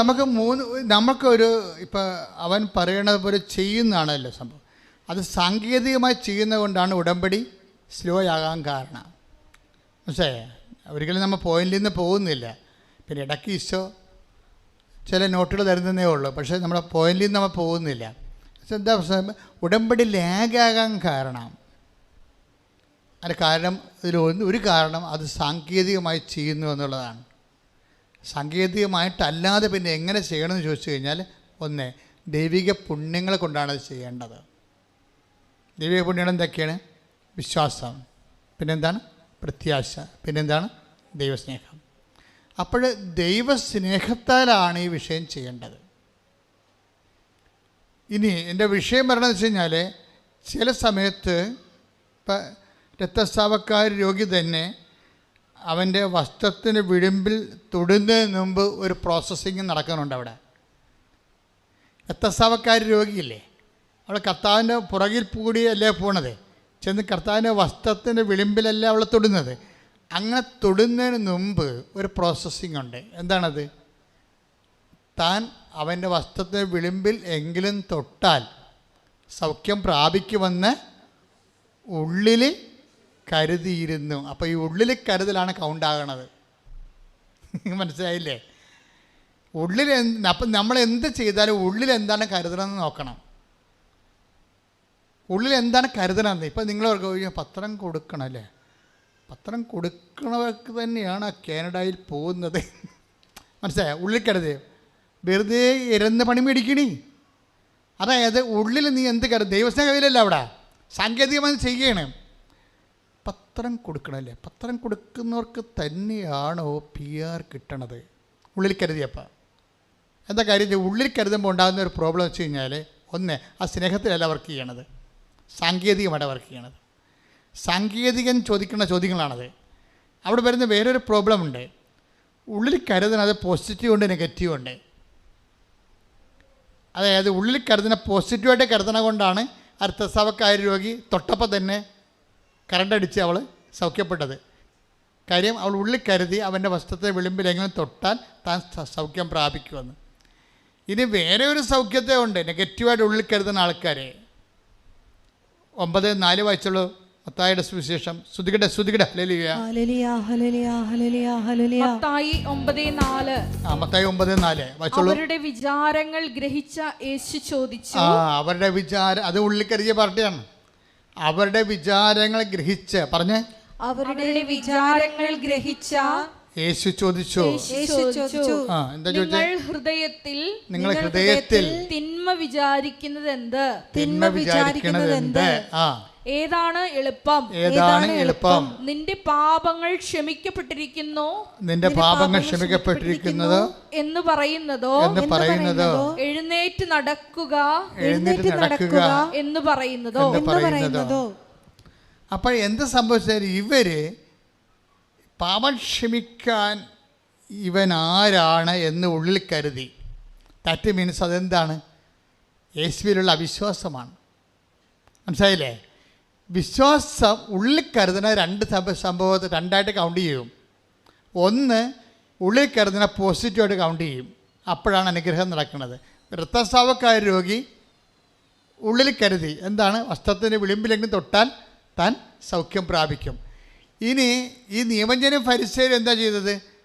ആ തറവാട് രോഗിയെ സുഖപ്പെടുത്തുമ്പോൾ അവൻ്റെ പാപങ്ങൾ മോചിക്കുന്നു എന്ന് പറഞ്ഞപ്പോഴേ പാപം മോചിക്കാൻ ഇവൻ ആരാണ് എന്ന് ഉള്ളിൽ കരുതിയപ്പോഴേ യേശു എന്തെടുത്തത്? അവിശ്വാസമായി കരുതി. അതാണ് വിശ്വാസം. മനസ്സിലായില്ലേ? അപ്പോൾ ഉള്ളിൽ കരുതുന്നത് നെഗറ്റീവ് ആണെങ്കിൽ ദൈവം കൗണ്ട് ചെയ്യണത് അവിശ്വാസമായിട്ടാണ്. വളരെ ശ്രദ്ധിക്കണം മക്കളെ, സീരിയസ് വിഷയമാണ്.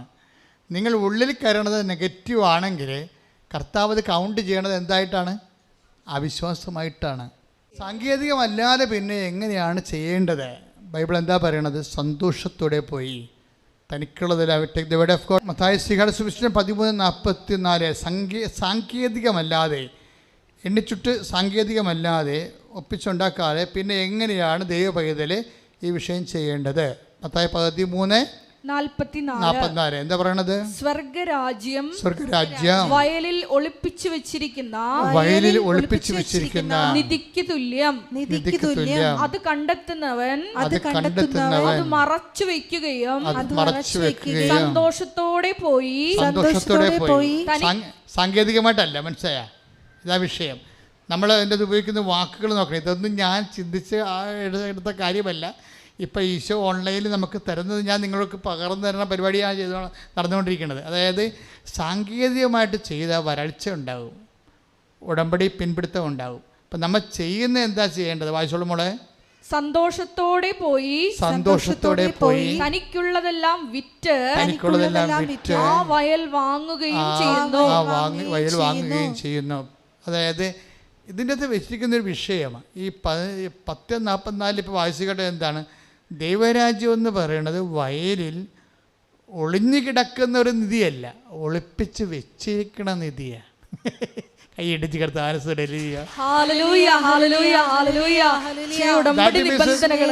നിന്റെ നിധികളെല്ലാം ദൈവം മനഃപൂർവ്വം ഒളിപ്പിച്ച് വെച്ചിരിക്കുക.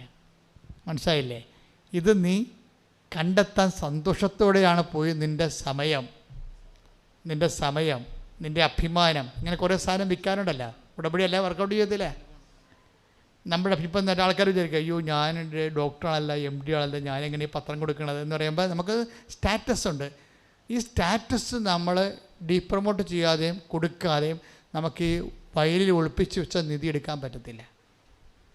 എൻ്റെ ഇപ്പോൾ നമുക്ക് സ്റ്റാറ്റസ് എന്ന് പറയുന്നത് ശരിക്കും അത് കച്ചവടം ചെയ്യാൻ പറ്റുന്നവർക്കാണെങ്കിൽ ഭയങ്കരമായൊരു അനുഗ്രഹമാണ് സ്റ്റാറ്റസ്. കാര്യം ഈ കൃപയും അനുഗ്രഹവും തമ്മിൽ വരുമ്പോൾ ഈ കൃപ ലഭിക്കുന്നത് സ്റ്റാറ്റസ് പ്രൊമോഷനാണ്.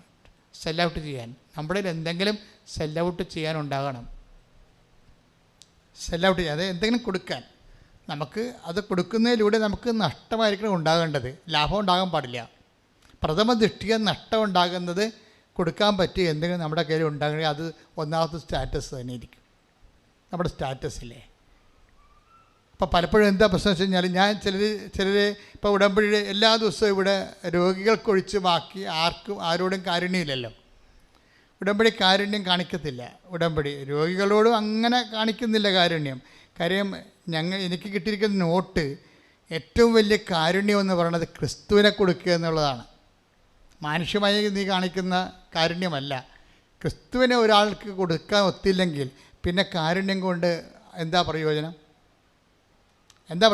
ക്രിസ്തുവിനെ കൊടുക്കണം. ഇപ്പോൾ രോഗികളാണ്, ദേറ്റ്സൊക്കെ, നിങ്ങൾ ആദ്യം പോയി ആരെങ്കിലും ബന്ധുക്കൾ വന്ന് ഉടമ്പടി എടുക്കാൻ പറയും അവരോട്. എന്താ കാര്യം?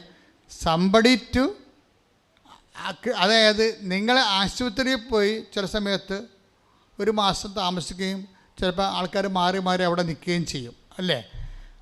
ഇവിടെ മാറി നിൽക്കേണ്ട, രോഗിനെ ഒന്ന് ഇരുത്തിയിട്ട് നിങ്ങൾ മോളിൽ പോയി ഒരു ഉടമ്പടി എടുത്താൽ മതി. അത്രയുമെങ്കിലും ഇൻവെസ്റ്റ് ചെയ്യാനുള്ള കപ്പാസിറ്റി ഉണ്ടെന്ന് ഞാൻ നോക്കത്തുള്ളൂ. ഈ ബന്ധുക്കൾ രോഗിയാണെന്നൊക്കെ പറഞ്ഞു വരുമ്പോഴേ എനിക്കങ്ങനെ ഒരു സങ്കടവും വരത്തില്ല. ഞാൻ പറയുമ്പോൾ ഉടമ്പടി വരാൻ പറയും. എന്നുവെച്ചാൽ ഞാൻ എന്താ ഉദ്ദേശിക്കുന്നത് വെച്ച് കഴിഞ്ഞാൽ, ഇവർ ഒരു സൂപ്പർ സ്പെഷ്യാലിറ്റി ആശുപത്രിയിൽ പോയിട്ട് വേണമെങ്കിൽ ആ രോഗിയുടെ കൂടെ ഒരു ദിവസം നിൽക്കും. അവർക്ക് 1 മണിക്കൂർ കൂടെ നിൽക്കാൻ പറ്റത്തില്ല. ദാറ്റ് മീൻസ് അതിൻ്റെ 4% വിശ്വാസം അവർക്ക് ഉടമ്പടിയിലില്ല. അപ്പോൾ പിന്നെ വേണമെങ്കിൽ എന്താ ചെയ്യണത്? ഒക്കട്ടെന്ന് വിചാരിച്ചുകൊണ്ട്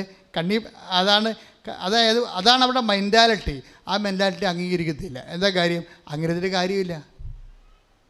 അതായത് നമ്മൾ സീരിയസ് ആയിട്ട് ഇത് നമ്മൾ ക്രിസ്തുവിനെ വിശ്വസിക്കുമ്പോൾ സത്യസന്ധമായിട്ടാണ് വിശ്വസിക്കണത്. ആ സത്യസന്ധമായിട്ട് വിശ്വസിക്കണമെങ്കിൽ ക്രിസ്തുവിനത് മനസ്സിലാകണം. അതിനെന്ത് ചെയ്യണം? അളിഞ്ഞ മോന്തമായിട്ട് പ്രേക്ഷിത ചെയ്യാൻ പറ്റത്തില്ല, സന്തോഷത്തോടെ ചെയ്യേണ്ടി വരും. മനസ്സിലായില്ലേ?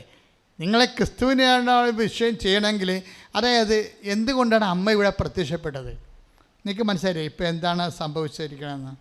ഇതാണ് നിലപാട്. സ്റ്റാൻ സ്വാമി ആയാലും ശരി ചിലപ്പോൾ വിമർശിച്ചെന്ന് വരും. നിലപാടാണ്. കാര്യം എന്നോട് തന്നെയുള്ള വിമർശനമാണ് ഞാൻ പുറത്ത് കൊടുക്കുന്നത്. എന്ന് വെച്ച് കഴിഞ്ഞാൽ എന്ത് സംഭവിച്ചു കഴിഞ്ഞാൽ, പാപങ്ങളിൽ നിന്നൊരാളെ മോചിക്കാതെ വേറെ എന്ത് സാമൂഹ്യ പ്രവർത്തനം ചെയ്തിട്ടും അത് ക്രിസ്ത്യൻ പ്രവർത്തനമല്ല, സെക്കൻഡ് ഗ്രേഡ് പ്രവർത്തനങ്ങളാണ് ഇതെല്ലാം, ഫസ്റ്റ് ഗ്രേഡ് അല്ല. പറഞ്ഞു വരുന്ന ഇതാണ് ഇപ്പം അവൻ പറയണ പോലെ ചെയ്യുമ്പോഴും ചെയ്യണ കാര്യം സന്തോഷത്തോടെ ആകണമെന്നുണ്ടെങ്കിൽ എന്നാ സംഭവിച്ചത്? ദൈവത്തിന് പ്രാധാന്യം കിട്ടണം. അവിടെ ഉടമ്പടി വിഷയം നടക്കാനാണ് നിങ്ങൾ പ്രാധാന്യം കൊടുക്കുന്നത്. അവിടെയാണ് വിഷയം വന്നത്. ഉടമ്പടി നിങ്ങൾ വെച്ചിരിക്കുന്ന വിഷയങ്ങൾ നടക്കാനാണ് നിങ്ങൾ പ്രാധാന്യം കൊടുത്ത് ഈ പ്രേക്ഷിത പ്രവർത്തനമൊക്കെ ചെയ്യണത്. വിഷയത്തിന് പ്രാധാന്യം കൊടുക്കണമെന്നല്ല, പക്ഷേ ഒന്നാമത്തെ സ്ഥാനം എന്ത് ചെയ്യണം? ദൈവത്തോടുള്ള സ്നേഹമായിരിക്കണം. അല്ലെങ്കിൽ ഇത്രയും ലാഗ് ചെയ്യേണ്ട കാര്യമില്ലേ? എനിക്ക് നിങ്ങളോടെല്ലാം വ്യക്തിപരമായിട്ട് പിടിച്ചത് പറയണമെന്ന് ആഗ്രഹമുണ്ട്, പക്ഷെ നമുക്ക് സമയമില്ല. ആളിൻ്റെ ആധിക്യം അത്രയുമാണല്ലോ. അപ്പം അതുകൊണ്ടാണ് ഇങ്ങനെ ഈ സോഷ്യൽ കൗൺസിലിംഗ് നടത്തുന്നത്. എന്താ സംഭവിച്ചു കഴിഞ്ഞാൽ, നമ്മൾ ചെയ്യുന്ന കാര്യങ്ങൾ ദൈവസ്നേഹത്തോടെ ചെയ്യണം. നിങ്ങൾ തന്നെ ഉള്ളിൽ തോന്നണം, കർത്താവേ ഞാൻ ചെയ്യണം ദൈവസ്നേഹത്തോടെയാണ്. ദൈവസ്നേഹത്തോടെ ആണെങ്കിൽ കാര്യം ദൈവസ്നേഹം ഇല്ലാതെ മാനുഷികമായ സ്നേഹത്താൽ ചെയ്യാൻ പറ്റാത്ത കാര്യങ്ങളാണ് സുവിശേഷത്തിൻ്റെ പ്രമേയങ്ങൾ. എൻ്റെ മക്കൾക്ക് മനസ്സിലായ അച്ഛൻ പറയണത്? മാനുഷികമായി നിങ്ങൾക്ക് സ്നേഹമുണ്ടല്ലോ, ഏത് ജാതിക്കാർക്കും സ്നേഹം ഉണ്ടാവും അല്ലേ? മനുഷ്യന്മാർക്ക് സ്നേഹം ഉണ്ടാവും. മനുഷ്യനേക്കാൾ സ്നേഹമല്ലേ പട്ടികൾ. എൻ്റെ അമ്മു, നമ്മളെ യൂട്യൂബിലെ കാണത്തില്ലേ എന്ത് സ്നേഹമാണ് നിങ്ങൾക്ക്? യജമാൻ അകലിൽ നിന്ന് വരുമ്പോൾ തന്നെ കയറി നിൽക്കണ കാണാം മോഡിൽ. ആ സമയമാകുമ്പോൾ കാത്തു നിൽക്കണ കാണാം. ഞെട്ടിപ്പോയി. നമ്മൾ പുറത്തു പോകാൻ പറ്റത്തില്ല. അത് കാരണം 2ാം നിലയിൽ പോയി അകലേക്ക് നോക്കി നിൽക്കുകയാണ് വഴിയിലിട്ട് 5:40 ആകുമ്പോൾ. അപ്പോൾ നായ്ക്കുട്ടികൾ പോലും എന്തോ ഒരു സ്നേഹമാണ് കാണിക്കണത്. ഇങ്ങനെയുള്ള സ്നേഹം മനുഷ്യർക്കും അതിനേക്കാൾ കൂടുതലുണ്ട്. പക്ഷേ ഇതിലൊന്നും സുവിശേഷം വർക്കൗട്ട് ചെയ്യത്തില്ല. മാനുഷികമായ സ്നേഹത്തെ വർക്കൗട്ട് ചെയ്യത്തില്ല.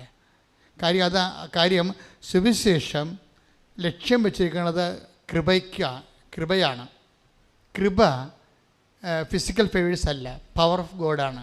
അത് ക്രിസ്തുവിൻ്റെ പീഡാനുഭവങ്ങളിലൂടെ ദൈവം കാണിച്ച പ്രസാദപരത്തിനാണ് കൃപയെന്ന് പറയണത്. അതാണ് ഞാൻ തിരഞ്ഞെടുത്ത എൻ്റെ ദാസൻ, എൻ്റെ ആത്മാവ് പ്രസാദിച്ച എൻ്റെ പ്രിയപ്പെട്ടവൻ എന്നൊക്കെ 12:18 മത്തായിയുടെ സുവിശേഷത്തിൽ നമ്മൾ വായിക്കണത്. പക്ഷേ എന്താ പ്രശ്നം വെച്ച് കഴിഞ്ഞാൽ, ഈ കൃപയെ ആർജിക്കണമെങ്കിൽ എന്ത് ചെയ്യണം? സാധാരണ മനുഷ്യന്മാർ കാണിക്കുന്ന സ്കെയിലില്ലേ, ആ സ്നേഹത്തിന് അതിലംഘിക്കണം. എപ്പോഴും ഈശോ അതിലംഘിക്കണം എന്ന് പറഞ്ഞതിൻ്റെ കാരണം എന്താ? ഇപ്പം നിങ്ങളോട് 1 മൈൽ 5:42 അല്ലേ മത്തായി സുവിശേഷം എന്താ പറയണത്? 1 മൈൽ നിങ്ങളോട് കൂടെ പോകാൻ നിർബന്ധിക്കുന്നതിൻ്റെ കൂടെ 2 മൈൽ പോവുക. നിങ്ങളുടെ ഉടുപ്പ് കരസ്ഥമാക്കാൻ ചണ്ട കൊടുക്കുന്നവനെ മേലെങ്കിൽ കൊടുക്കുക. ദാറ്റ് മീൻസ് മാനുഷികമായ സ്നേഹത്തെ ഇത് വർക്കൗട്ട് ചെയ്യത്തില്ല. ദൈവികമായി എല്ലാം ഈ സത്യദൈവത്തെ കണ്ടുപിടിക്കാനുള്ളൊരു മാർഗ്ഗം അതാണ്. എന്നുവെച്ചാൽ നമുക്ക് താങ്ങാൻ പറ്റാത്ത കാര്യം, സ്വാഭാവികമല്ലാത്ത കാര്യങ്ങൾ പറഞ്ഞുകൊണ്ടിരിക്കും. അസ്വാഭാവികമായ കാര്യങ്ങൾ നമുക്ക് താങ്ങാനാവാത്തത്. അപ്പം ലക്ഷ്യം മാനുഷികമായ അല്ല അത് ചെയ്യേണ്ടതെന്ന് മനസ്സിലായില്ലേ? കൃപയിലാണ് ചെയ്യേണ്ടത്. ദൈവമാണ് എൻ്റെ ലക്ഷ്യം. കൈയിട്ടിച്ച് കർത്താവിനെ ഉടമ്പടിയിലൂടെ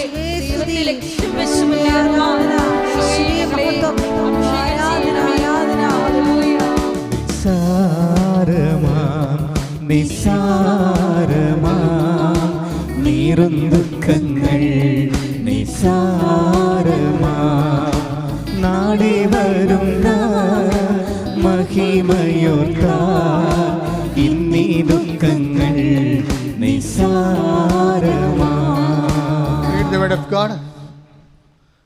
1 മൈൽ പോകാൻ ആഗ്രഹിക്കുന്നതിൻ്റെ കൂടെ 2 മൈൽ പോവുക. ശ്രുതിക്കട്ടെ മക്കളെ, ശ്രുതിക്കട്ടെ. 5:41 1 മൈൽ ദൂരെ പോകാൻ നിന്നെ നിർബന്ധിക്കുന്നവനോട് കൂടെ 2 മൈൽ ദൂരം പോകുക. Praise the Lord. അതായത് ഇതെല്ലാം ഡബിളാണ്. ഈ ഡബിൾ എന്ന് വെച്ച് കഴിഞ്ഞാൽ മനുഷ്യന്മാർ അവിടെ സ്വാഭാവികമായ സ്നേഹത്താൽ ചെയ്യാൻ പറ്റാത്ത കാര്യങ്ങളാണ്. അപ്പം മനുഷ്യന്മാർ അവിടെ ഓർക്കുക. അപ്പം ലക്ഷ്യം മാനുഷിക സ്നേഹമല്ല. മനുഷ്യന്മാർക്ക് അവിടെ സ്വാഭാവികമായ സ്നേഹത്താൽ ചെയ്യാൻ പറ്റാത്ത കാര്യങ്ങളാണ് കർത്താവിൻ്റെ വചനം നമ്മുടെ മുമ്പിൽ വെച്ചിരിക്കുന്ന വെല്ലുവിളി എന്ന് പറയണത്. അതെന്താണ്? ദൈവസ്നേഹം കൊണ്ട് ചെയ്യാൻ പറ്റത്തുള്ളൂ. മനസ്സിലായില്ലേ? ദൈവസ്നേഹം കൊണ്ട് ചില കാര്യങ്ങൾ ദൈവസ്നേഹം കൊണ്ടേ ചെയ്യാൻ പറ്റത്തുള്ളൂ. നിനക്ക് സ്വാഭാവികമായ രീതിയിൽ ആ വിഷയം ചെയ്യാൻ പറ്റുന്നില്ലെങ്കിൽ അവിടെ ദൈവസ്നേഹം വേണമെന്നതിൻ്റെ അർത്ഥം, ദൈവസ്നേഹത്തിൻ്റെ കുറവുണ്ടെന്നതിൻ്റെ അർത്ഥം. ഇപ്പോൾ എന്നാ സംഭവിച്ചിരിക്കുന്നത്? ഇപ്പോൾ അമ്മായിയമ്മ പ്രഷർ അടിച്ച് കിടക്കുകയും ഒരു വകം നിൻ്റെ അനിയത്തിന് മനസ്സമ്മതമാണ്. അപ്പം നിനക്കറിയാം ആരെങ്കിലും ഒരു ഹോം നേഴ്സിനെ വിളിച്ച് നടത്തിയാൽ മരുന്ന് കൊടുക്കുമെന്നറിയാം, നിനക്ക് ഉറപ്പായിട്ടറിയാം. പക്ഷേ അതേസമയം തന്നെ നിനക്ക് വേറെ രീതി എടുക്കാം. അനിയത്തെ വിളിച്ച് പറയാം, എടി ഞാൻ കല്യാണത്തിൽ വന്നോളാം, തലേ ദിവസം വന്നോളാം, ഈ കാര്യത്തിൽ പ്രഷറാണ്, ഹോം നേഴ്സ് എങ്ങനെയെങ്കിലും മരുന്ന് കൊടുത്ത് 1 നേരത്തെ 2 നേരത്തെ സമയം തെറ്റിക്കഴിഞ്ഞാൽ പിന്നെ ഇവർ ചത്തുപോകും, എനിക്കത് ഉൾക്കൊള്ളാൻ പറ്റത്തില്ല. മനസ്സിലായ? അതായത് ഇതിൻ്റെ വിഷയം എന്നത് ഇത് ഇവരോട് നിയമപരമായിട്ട് ചെയ്യേണ്ടതാണ്. ഒരു പ്രഷറിന് മരുന്ന് കൊടുക്കുക എന്നുള്ളത് അത് ഹോം നേഴ്സിനെ വെച്ച് നമുക്ക് ചെയ്യാം, നമുക്കും ചെയ്യാം. ഇതിൻ്റെ വരുന്ന ഇതുപോലെയാണ് ദൈവത്തിൻ്റെ തിരുസേന വരുമ്പോഴുണ്ടാകുന്ന വ്യത്യാസങ്ങളെന്ന് പറയുന്നത്. നമുക്ക് വേണേൽ കടമ നിർവഹിക്കാം, അതേസമയം തന്നെ നമുക്ക് ആത്മാർത്ഥമായിട്ടും ദൈവസ്നേഹത്തോടെയും ചെയ്യാം. ഒന്ന് പ്രാർത്ഥിക്കുക. കർത്താവായ ദൈവമേ, എല്ലാ ശുശ്രൂഷകളും ഉടമ്പടി വിഹിതമായ ശുശ്രൂഷകളെല്ലാം ദൈവസ്നേഹത്തോടെ ചെയ്യാൻ എന്നെ അഭിഷേകം ചെയ്യണമേ. എൻ്റെ പ്രിയപ്പെട്ടവർ, ഇതിൻ്റെ വരുന്നൊരു വിഷയം എന്ന് പറയും, ഞാൻ പറയണത് നിങ്ങൾക്ക് കോടീശ്വരന്മാരാകാനുള്ള ഒരു ഐഡിയ പറഞ്ഞുതരാം. എങ്ങനെ കോടീശ്വരൻ? നമ്മൾ ലോട്ടറി അടിച്ച് കോടീശ്വരന്മാരല്ല. ദൈവതിരുസന്നിധി കോടീശ്വരനാകുന്നത് ബൈബിളിൻ്റെ ഒരു വലിയ ഒരു പ്രഖ്യാപിതമായ ലക്ഷ്യമാണ്. അതാണ് കർത്താവിനെക്കുറിച്ച് പറയുന്നത്. ദൈവതിരുസന്നിധി സമ്പന്നനാകാതെ ഇല്ലേ? 12:50 അല്ലേ? വായിച്ചുമുള്ള അത് 12 കാണാം. ലുക്ക 12. ശ്രുതികട ഹല്ലേലൂയ. ഹല്ലേലൂയ, ഹല്ലേലൂയ, ഹല്ലേലൂയ. ശ്രുതികട ഹല്ലേലൂയ. ഹല്ലേലൂയ, ഹല്ലേലൂയ. യേശുവേ ആരാധന, ആരാധന, ആരാധന. ഹല്ലേലൂയ, ഹല്ലേലൂയ. മഹത്വം, യേശുവേ നന്ദി. മഹത്വം. യേശുവേ ആരാധന. ഹല്ലേലൂയ, ഹല്ലേലൂയ. തിരുവോസ്തിയിൽ വാഴുമീശോ, തിരുമുൻപിലണയുന്നു ഞങ്ങൾ. ഉരുകുന്ന ഹൃദയത്തിൻ നൊമ്പരങ്ങൾ കരതാരിലേകുന്നു ഞങ്ങൾ. തിരുവോസ്തിയിൽ വാഴുമീശോ, തിരുമുൻപിലണയുന്നു ഞങ്ങൾ. ഉരുകുന്ന ഹൃദയത്തിൻ നൊമ്പരങ്ങൾ കരതാരിലേകുന്നു ഞങ്ങൾ. പരിശുദ്ധ പരമദിവ്യകാരുണ്യത്തിന് നീരവും ആരാധനയും സ്തുതിയും പുകഴ്ചയും ഉണ്ടായിരിക്കട്ടെ. വായിച്ചോളൂ. ലൂക്ക 12:15. ലുക്ക 12:15. അനന്തരം അവൻ അവരോട് പറഞ്ഞു. അനന്തരം അവൻ പറഞ്ഞ അനന്തരം അനന്തരം അവൻ അവരോട് പറഞ്ഞു. അവനവരോട് പറഞ്ഞു, ജാഗരൂകരായിരിക്കുവിൻ. ജാഗരൂകരായിരിക്കുവിൻ. എല്ലാ അത്യാഗ്രഹങ്ങളിൽ നിന്ന് എല്ലാ അത്യാഗ്രഹങ്ങളിൽ നിന്ന് അകന്നിരിക്കുകയും ചെയ്യുവിൻ. അകന്നിരിക്കുകയും ചെയ്യുവിൻ. മനുഷ്യജീവിതം മനുഷ്യജീവിതം സമ്പത്തുകൊണ്ടല്ല ധന്യമാകുന്നത്. ധന്യമാകുന്നത്. ദൈവത്തിരുസേന സമ്പന്നരാകാതെ തനിക്ക് വേണ്ടി തന്നെ സമ്പത്ത് ശേഖരിക്കുന്നവന്റെ സ്ഥിതിയും ഇപ്രകാരമാണ്. ലൂക്ക 12:21. ലുക്ക 12:21 വായിക്കുക. ഇതുപോലെ തന്നെയാണ് ഇതുപോലെ തന്നെയാണ് ദൈവസന്നിധിയിൽ സമ്പന്നനാകാതെ തനിക്ക് വേണ്ടി സമ്പത്ത് ശേഖരിച്ചു വെക്കുന്നവനും. സമ്പത്ത് ശേഖരിക്കുന്നു. അപ്പൊ ഇങ്ങനെ ഒരു പ്രൊവിഷൻ ഉണ്ട്. എന്താണ്? ദൈവതിരുസന്നിധിയിൽ സമ്പന്നനാകുക. എൻ്റെ മക്കളെ, എല്ലാത്തിൻ്റെയും സോഴ്സ് എന്ന് പറഞ്ഞാൽ ഇതാണ്. നമ്മുടെ ക്യാപിറ്റൽ, മൂലധനം, ആത്മീയ മൂലധനം എന്ന് പറഞ്ഞാൽ ഇതാണ്. എന്താണ്? ദൈവതിരുസന്നിധിയിലുള്ള സമ്പാദ്യം. ഇനി ദൈവതിരുസന്നിധി സമ്പാദ്യം എങ്ങനെ വർദ്ധിപ്പിക്കാം? ഉടമ്പടി അതിന് നിങ്ങളെ എങ്ങനെ സഹായിക്കുന്നു? ഇതുകൂടി അറിഞ്ഞാൽ നമുക്ക് കുറച്ച് മുന്നോട്ട് പോകാൻ പറ്റും. ദൈവതിരുസന്നിധിയിൽ എങ്ങനെ നിങ്ങൾക്ക് സമ്പന്നനാകാം? അതിൽ ഒന്നാമത്തെ കാര്യം എന്താ അറിയാമോ? ഞാൻ നിങ്ങളോട് നേരത്തെ പറഞ്ഞില്ലേ, ഈ മക്കൾ എന്ന് പറയുന്നത് ഒരു പദവിയാണ്. അതിൻ്റെ ഇഫക്റ്റ്, റിസൾട്ട് എന്ന് വെച്ചാൽ മക്കളാണെങ്കിൽ പിന്നെ എന്താണ്? 8:17 ഞാൻ വായിച്ച റോമാ 8:17. എന്താണത്? മക്കളാണെങ്കിൽ അവകാശികളുമാണ്. പക്ഷേ എന്തിൻ്റെ അവകാശികളാണ്? 1:3-9 അനുഗ്രഹം അവകാശമാക്കുന്നതിന് വേണ്ടി പറഞ്ഞ അനുഗ്രഹം അവകാശമാക്കുന്നതിന് വേണ്ടി വിളിക്കപ്പെട്ടിരിക്കുന്നവരാണല്ലോ നിങ്ങൾ. അപ്പൊ നമ്മൾ എന്തിനു വിളിക്കപ്പെട്ടവരാണ്? അനുഗ്രഹം അവകാശമാക്കാൻ. ഇതെങ്ങനെ വരണത്? മക്കളാണെങ്കിൽ അവകാശികളുമാണ്. എന്തിൻ്റെ അവകാശികൾ? ഇപ്പൊ റോമ 8:17 എന്താ പറയണത് എന്ന് പറഞ്ഞ്? മക്കളാണെങ്കിൽ അവകാശികളുമാണ്. അപ്പൊ എന്തിൻ്റെ അവകാശികളാണ്? 1:3-9 എന്തിൻ്റെയാണ്? ദൈവാനുഗ്രഹത്തിനായി. വായിച്ചോളൂ. അനുഗ്രഹം അവകാശമാക്കുന്നതിന് വേണ്ടി വിളിക്കപ്പെട്ടവരാണല്ലോ നിങ്ങൾ. അനുഗ്രഹം എന്ന് പറഞ്ഞ് അനുഗ്രഹം അവകാശമാക്കുന്നതിന് വേണ്ടി വിളിക്കപ്പെട്ടവരാണല്ലോ നമ്മൾ. അപ്പൊ ഈ മക്കളാണെങ്കിൽ അവകാശികൾ എന്ന് പറയുമ്പോൾ 8:17 പറയുമ്പോൾ എന്തിൻ്റെ അവകാശികളാണ്? അനുഗ്രഹത്തിൻ്റെ അവകാശികളാണ്, അല്ലേ? അപ്പോൾ മക്കൾക്കുള്ളത് അനുഗ്രഹമാണ്, അനുഗ്രഹത്തിൻ്റെ അവകാശികളാണ്. അതിന് ബേസിക്കായിട്ട് വാട്ട് ഈസ് ദ ബ്ലെസ്സിങ്? അനുഗ്രഹം എന്താണ്? The physical favours. അതാണ് അച്ഛൻ ആദ്യം പറഞ്ഞത്. ഇന്ന് കിട്ടുന്ന അനുഗ്രഹം നാളെ നമുക്ക് ചേരത്തില്ല. അതാണ് അനുഗ്രഹത്തിൻ്റെ കുഴപ്പം. പിടികിട്ടിയോ? ഇന്ന് കിട്ടുന്ന അനുഗ്രഹം നാളെ ചേരത്തില്ല. എന്താ കാര്യം? കാലം മുന്നോട്ട് പോകുന്ന അനുസരിച്ചുകൊണ്ട് നമ്മുടെ ആവശ്യങ്ങൾ ഡിഫർ ചെയ്തുകൊണ്ടേയിരിക്കും. കാലത്തിനൊപ്പമാണ് നമ്മൾ പോണത്. കാലത്തിനൊപ്പം പോകുന്ന അനുസരിച്ച് കൊണ്ട് ആവശ്യങ്ങൾ മാറിക്കൊണ്ടേയിരിക്കും. അപ്പോൾ അതുകൊണ്ട് എന്താ പറയുന്നത്? പല കാര്യങ്ങളും ആനുകൂല്യങ്ങളും നമ്മളെ കഷ്ടപ്പെട്ട് നേടിയത് പല സമയത്ത് നമുക്ക് ഉപകരിക്കാതെ വരും. പണ്ട് കെട്ടിയിരുന്ന കാര്യങ്ങൾ ഇപ്പോൾ ഒന്നും വേണ്ടല്ലോ. നമ്മുടെ ഈ പെൻ ഡ്രൈവ് മാത്രം നോക്കിയാൽ മതിയല്ലേ, അല്ലേ? പെൻഡ്രൈവ് വന്നപ്പോൾ 300 പാട്ട് അല്ലെങ്കിൽ അതുപോലെ തന്നെ അല്ലെങ്കിൽ വീഡിയോ ഒക്കെ അതിൻ്റെ അകത്ത് സേവ് ചെയ്ത് വെക്കുകയാണ്. പണ്ടത്തെ CD ആയിരുന്നു നമ്മൾ ഉപയോഗിച്ചുകൊണ്ടിരുന്നത്. ഇപ്പോൾ CD ഇപ്പോൾ ആവശ്യമില്ല. CD ഇപ്പോൾ ആവശ്യമില്ല. കാരണം CD 12 പാട്ടൊക്കെ മാക്സിമം കൊള്ളതുമായിരുന്നു. പിന്നെ DVD ഉണ്ടായിരുന്നു. അതെല്ലാം കളഞ്ഞ് പോവുകയാണ്. അനുഗ്രഹത്തിൻ്റെയൊക്കെ ഒരു അവസ്ഥ ഇതാണ്.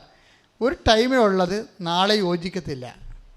That means we are investing the whole energy. No, അതാണ് വിഷയം. ഒത്തിരിയേറെ കഷ്ടപ്പെട്ടാണ് നമ്മളത് നേടിയെടുത്തത്. പക്ഷേ അതേസമയം തന്നെ നമ്മൾ നോക്കി നിൽക്കുമ്പോൾ തന്നെ അത് അപ്രസക്തമായി പോവുകയും ചെയ്യും. ഒത്തിരിയേറെ കഷ്ടപ്പെട്ടാണ് നമ്മൾ നേടിയെടുത്തത്. പക്ഷെ നോക്കി നിൽക്കുമ്പോൾ നമ്മൾ ജീവിച്ചിരിക്കുമ്പോൾ തന്നെ പല അനുഗ്രഹങ്ങളും അപ്രസക്തമായി പോകും. അച്ഛൻ പറഞ്ഞാൽ നിങ്ങൾക്ക് മനസ്സിലാകുന്നുണ്ടോ? മനസ്സിലാകണം, അല്ലെങ്കിൽ ശരി പറ്റത്തില്ല. എന്താ കാര്യം, നമ്മൾ ഈ ചങ്ക് വെള്ളമായി ഉണ്ടാക്കിയ പല സാധനങ്ങളും നേടിയ പല സംഭവങ്ങളും നമ്മൾ ജീവിച്ചിരിക്കുമ്പോൾ തന്നെ നമ്മുടെ മുമ്പിൽ അർത്ഥമില്ലാത്തതായി ഉപയോഗമില്ലാത്തതായി മാറുന്ന ഒരു ദുരന്ത കാഴ്ച എപ്പോഴും നമ്മൾ കാണുന്നതാണ്.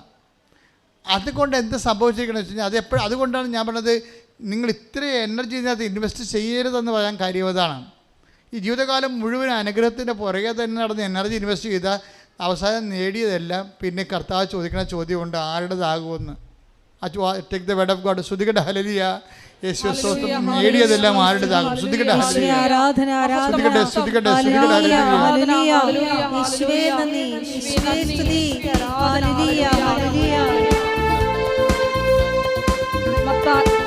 ലൂക്കായുടെ സുവിശേഷം 12-ാം അധ്യായം 20-ാം തിരുവചനം. ലൂക്ക 12:20 വായിച്ചോളൂ.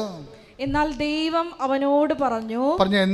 എന്നാൽ ദൈവം അവനോട് പറഞ്ഞു, ഭോഷ,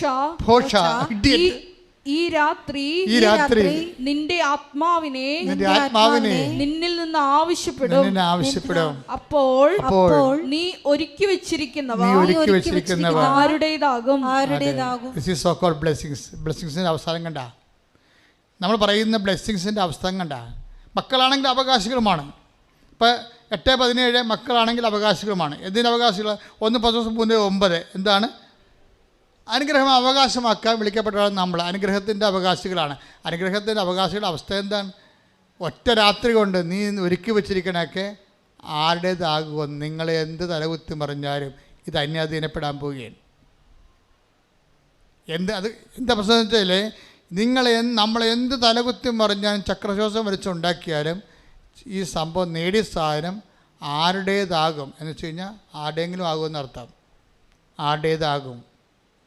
അപ്പോൾ എപ്പോഴും ശ്രദ്ധിക്കേണ്ടത് വെച്ച് കഴിഞ്ഞാൽ അനുഗ്രഹം അവകാശമാക്കരുതെന്നല്ല പറഞ്ഞിരിക്കുന്നത്, മറിച്ച് അനുഗ്രഹത്തേക്കാൾ പ്രാധാന്യം ദൈവത്തിന് കൊടുക്കണം, വിഷയത്തേക്കാൾ പ്രാധാന്യം വചനത്തിന് കൊടുക്കണം.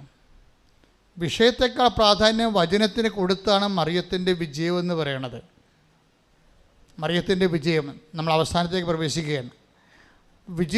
അതായത് വിഷയത്തേക്കാൾ പ്രാധാന്യം വചനത്തിന് കൊടുക്കും. അമ്മയുടെ ഒരു നിലപാടതാണ്. അമ്മ എന്താ ചെയ്തതെന്ന് വെച്ച് കഴിഞ്ഞാൽ, അമ്മയോട് ഒത്തിരി കാര്യങ്ങൾ പറഞ്ഞേ.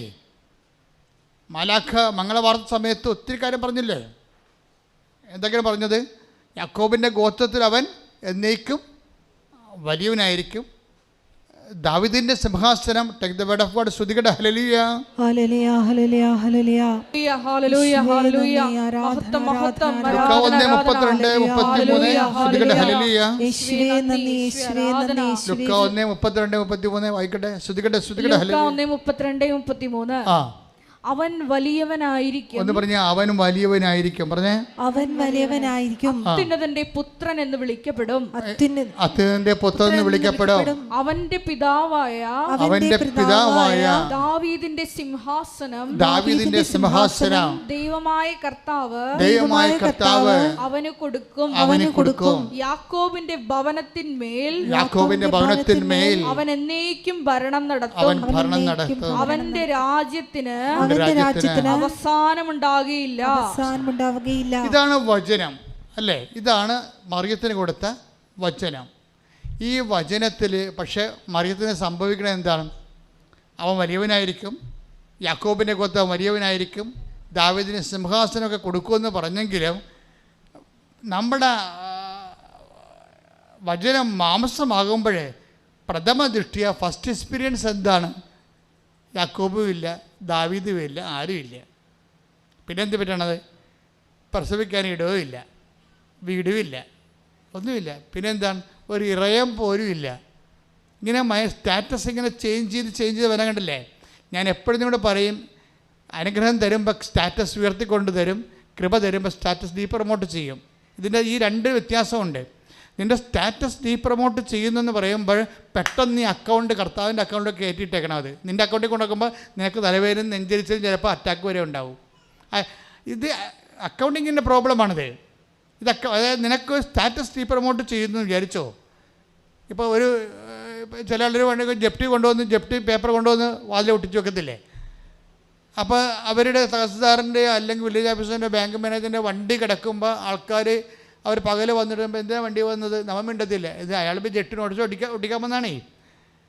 പക്ഷേ അതേസമയം തന്നെ ആൾക്കാർ കണ്ടുപിടിക്കും എന്താ സംഭവം, ആ ജപ്തിയായല്ലേ ഓ എന്നൊക്കെ പറഞ്ഞ് നിലയും പിടിച്ച് ആര് നമുക്ക് നിലവിളിയില്ല, അവർക്ക് നിലവിളി ഉണ്ടാവും. ചുമ്മാ കള്ളത്തെ കച്ചിട്ട് നമുക്കറിയാം. പക്ഷേ എന്താ പ്രശ്നം വെച്ച് കഴിഞ്ഞാൽ സ്റ്റാറ്റസ് ഡീപ്രമോഷനായി. ജപ്തി മുദ്ര വെച്ച കുടുംബം എന്ന സ്റ്റാറ്റസ് ഡീപ്രമോഷൻ. ഇതുപോലെയുള്ള ഡീപ്രമോഷൻ എപ്പോഴും നമ്മൾ ശ്രദ്ധിക്കണം. ഇത് കച്ചവടം ചെയ്യുന്നതിലാണ് ഇതിൻ്റെ വിജയം. ഇത് ഏത് അക്കൗണ്ടിലേക്ക് മാറ്റുന്നു? നമ്മുടെ അക്കൗണ്ടിലേക്ക് മാറ്റിയാൽ നമ്മൾ മിക്ക അറ്റാക്ക് വരാൻ സാധ്യതയുണ്ട്. എൻ്റെ ജീവിച്ചിരുന്ന കാലത്ത് ഒരു ചെവിട് പറമ്പ് പോലും വിൽക്കേണ്ടി വന്നിട്ടില്ല. നിൻ്റെ കാലമായപ്പോൾ അപ്പം അപ്പൻ്റെ അമ്മ അവിടെ ഇരിപ്പുണ്ട് ഇറയത്ത്. അപ്പൻ്റെ അമ്മയ്ക്ക് നിൻ്റെ ഭാര്യയ്ക്കിട്ടൊരു ഒരു കുത്തു കൊടുക്കണമെന്നുണ്ടാവും. അതിന് എന്നാ ചെയ്യണമെന്ന് വെച്ച് കഴിഞ്ഞാൽ ആ അപ്പൻ്റെ അമ്മ അവിടെ ഇരുന്നുകൊണ്ട് പറഞ്ഞത് എന്താണ്, ഇവിടെ ഒരുത്തനം ഉണ്ടായിരുന്നില്ല, ഒരു തെങ്ങിൻ ചുവട് പോലും കന്യാദിനെപ്പെടാൻ സംഭവിച്ചിട്ടില്ല എന്ന് പറഞ്ഞുകൊണ്ട് അവർ പിച്ചും പേയും പറഞ്ഞുകൊണ്ടിരിക്കുകയാണ്. എന്ന് വെച്ചാൽ നിന്നെ ഉദ്ദേശിക്കുകയല്ല, അവരുദ്ദേശിക്കണ വേറെയാണ് സംഭവം. അപ്പോൾ ഈ ബാലിയെ കൊല്ലണ പോലുള്ള പരിപാടിയാണ് അവരുദ്ദേശിക്കുന്നത്. അത് കൊള്ളേണ്ട പാട്ടി കൊള്ളും. അപ്പം നിങ്ങളെ ഇപ്പം കൊണ്ടാലും കൊണ്ടില്ലെങ്കിലും നമ്മളെ സംബന്ധിച്ചും ജപ്തിയായി, നാട്ടുകാരറിഞ്ഞ് വീട് ജപ്തിയായി, സ്റ്റാറ്റസ് ഡീപ്രമോഷനായി. അപ്പോൾ എൻ്റെ വീട് ജപ്തിയായല്ല കർത്താവേ എന്ന് നമ്മൾ എന്തെന്ന് പറഞ്ഞാൽ നിനക്ക് അറ്റാക്ക് വരും. അതാണ് പ്രശ്നം. നീ എന്ത് ചെയ്യണമെന്നറിയാവോ? നീ അത് അക്കൗണ്ട് മാറ്റിക്കളയണം. എന്താ കാര്യം? ഈ മറിയത്തിൻ്റെ സംഭവം എന്താ? അമ്മ എന്താ ചെയ്യണത്? യാക്കോബിൻ്റെ ഗോത്രത്തിലാവും വഴിക്ക് എന്നേക്കും വലിയവനാകുമെന്ന് പറഞ്ഞില്ലേ? ദാവീദിൻ്റെ സിംഹാസനം പോയിട്ട് കച്ചിത്തുരുത്തി കിടക്കണ ഈ സംഭവം. അപ്പോൾ ഇത് നമുക്ക് കേൾക്കണ വചനവും അനുഭവവും തമ്മിൽ കോൺട്രഡിക്ഷനുണ്ട്. ക്രിസ്തുവിനെ സ്വീകരിക്കുക, വിശ്വാസത്തിൽ ബേസിക്കായിട്ട് വിശ്വാസം പ്രയോഗത്തിൽ വരുമ്പോൾ അതിൻ്റെ കോൺട്രഡിക്ഷനുണ്ട്. നീ സത്യസന്ധമായ വിശ്വാസമാണ് നീ ഫോളോ ചെയ്യണമെന്നുണ്ടെങ്കിൽ, if you are believe in Jesus Christ, കർത്താവിലാണ് നീ വിശ്വസിക്കുന്നുണ്ടെങ്കിൽ you must face by no means the contradiction. എന്താണ്? നിനക്ക് അവൻ തർക്കത്തിൻ്റെ ശമയോനെ കണ്ടില്ലേ? ശമയോൻ ഇവൻ എടുക്കുമ്പോൾ എന്താ പറയണത് മറിയത്തോട്? അനുഗ്രഹിച്ചു കൊണ്ട് പറഞ്ഞെന്ന്. അനുഗ്രഹിച്ചു കൊണ്ടുപോകുന്ന അനുഗ്രഹത്തിൻ്റെ വർത്തമാനമല്ലേ പറയേണ്ടത്, പക്ഷേ ശാപത്തിൻ്റെ വർത്തമാനം പറഞ്ഞത് ശരിയാണ്. Take the word of God. സ്തുതിക്കട്ടെ, ഹല്ലേലൂയ. ഹല്ലേലൂയ, ഹല്ലേലൂയ, ഹല്ലേലൂയ. യേശുവേ നന്ദി. സ്തുതിക്കട്ടെ, സ്തുതിക്കട്ടെ, സ്തുതിക്കട്ടെ, സ്തുതിക്കട്ടെ, സ്തുതിക്കട്ടെ. ആരാധന ആരാധന ആരാധന. ലൂക്ക 2:34. ലൂക്ക 2:34 പറഞ്ഞോളൂ. ശിമയോൻ അവരെ അനുഗ്രഹിച്ചുകൊണ്ട് പറഞ്ഞു. ശിമയോൻ അവരെ അനുഗ്രഹിച്ചുകൊണ്ട് പറഞ്ഞു, ഇവൻ ഇസ്രായേലിൽ പലരുടെയും വീഴ്ചയ്ക്കും ഉയർച്ചയ്ക്കും കാരണമാകും. ഇവൻ വിവാദ വിഷയമായ അടയാളമായിരിക്കും. സൂപ്പർ. പറഞ്ഞോളൂ. അങ്ങനെ അനേകരുടെ ഹൃദയ വിചാരങ്ങൾ വെളിപ്പെടും. നിന്റെ ഹൃദയത്തിലൂടെ ഒരു വാൾ തുളച്ചു കയറുകയും ചെയ്യും. അനുഗ്രഹിച്ചുകൊണ്ട് പറഞ്ഞതാണേ, വാല് ചങ്കിൽ കത്തി ഇറങ്ങുമെന്ന്. ക്ലിയർ അല്ലേ? അനുഗ്രഹിച്ചുകൊണ്ട് പറഞ്ഞെന്നല്ലേ പറഞ്ഞത്? അനുഗ്രഹിച്ചുകൊണ്ട് പറഞ്ഞു നിന്റെ ചങ്ക് തിരക്ക് ഒരു കത്തി വരുന്നുണ്ട്. അതാണ് അനുഗ്രഹം എന്ന് പറഞ്ഞത്. ദാറ്റ് മീൻസ് ഈ വിശ്വാസത്തിൻ്റെ യാത്രയിൽ അനേകരുടെ ഹൃദയ വിചാരങ്ങൾ വെളിപ്പെടും. അതാണ് ഉള്ളിലിരിപ്പെന്ന് ഞാൻ പറഞ്ഞത്. നേരത്തെ പറഞ്ഞില്ലേ, ഉള്ളിലിരിപ്പ് സൂക്ഷിക്കണം. ഇവനെ തൊട്ടാൽ സത്യദൈവത്തിലേക്ക് നമ്മൾ വരുമ്പോൾ ഉണ്ടാകുന്നൊരു വിഷയം ഇതാണ്. എൻ്റെ ഒരു ഫ്രോഡ് പരിപാടി ഒന്നും നടക്കത്തില്ല, സോപ്പിട്ട് അഡ്ജസ്റ്റ്മെൻ്റ് ഇല്ല, കണ്ണടച്ച് ഇരുട്ടാക്കാൻ പറ്റത്തില്ല, ഇരുട്ടുമുറിയുടെ കർത്തപൂച്ചയെ പിടിക്കാൻ പറ്റത്തില്ല, ഒരു പണിയും നടക്കത്തില്ല. നേരെ സത്യദൈവം, അതാണ് വിഷയം. നീ ക്രിസ്തുവിന് നിനക്ക് വേണം, യു മസ്റ്റ് പേ. നീ അതിന് അതിൻ്റേതായിട്ടുള്ള വില കൊടുക്കേണ്ടി വരും. വൈ? നമ്മൾ വിലക്ക് വാങ്ങപ്പെട്ടവരാണ്. 1 കൊരിന്ത്യർ 6:20. നിങ്ങൾ വിലക്ക് വാങ്ങപ്പെട്ടവരാണ്. ഒന്നിന് പറഞ്ഞ്, നിങ്ങൾ വിലക്ക് വാങ്ങപ്പെട്ടവരാണ്. അത് മനസ്സിലായില്ലേ? ഇതൊരു ഭയങ്കരമായൊരു വചനമാണ്. അതായത് ഈ ആൾ തുണിയില്ലാണ്ട് ഈ ഒരു കുറവിറച്ചിയായിട്ട് തൂങ്ങിക്കിടക്കണില്ലേ, അങ്ങനെ നമുക്ക് വേണ്ടി വില കൊടുത്ത ആളാണ്.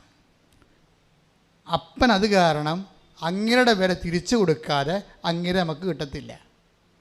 പിടികിട്ടിയാ? ഈ വില നമ്മൾ തിരിച്ചു കൊടുക്കണം. അതാണ് വിഷയം വരണത്. അതുകൊണ്ട് എന്താ സംഭവിക്കണത്? നമ്മൾക്ക് ഒരു വചനം നിവൃത്തിയാക്കാൻ വരുമ്പോൾ തന്നെ സൈൻ ഓഫ് കോൺട്രഡിക്ഷൻ വരും. എന്താ കാര്യം?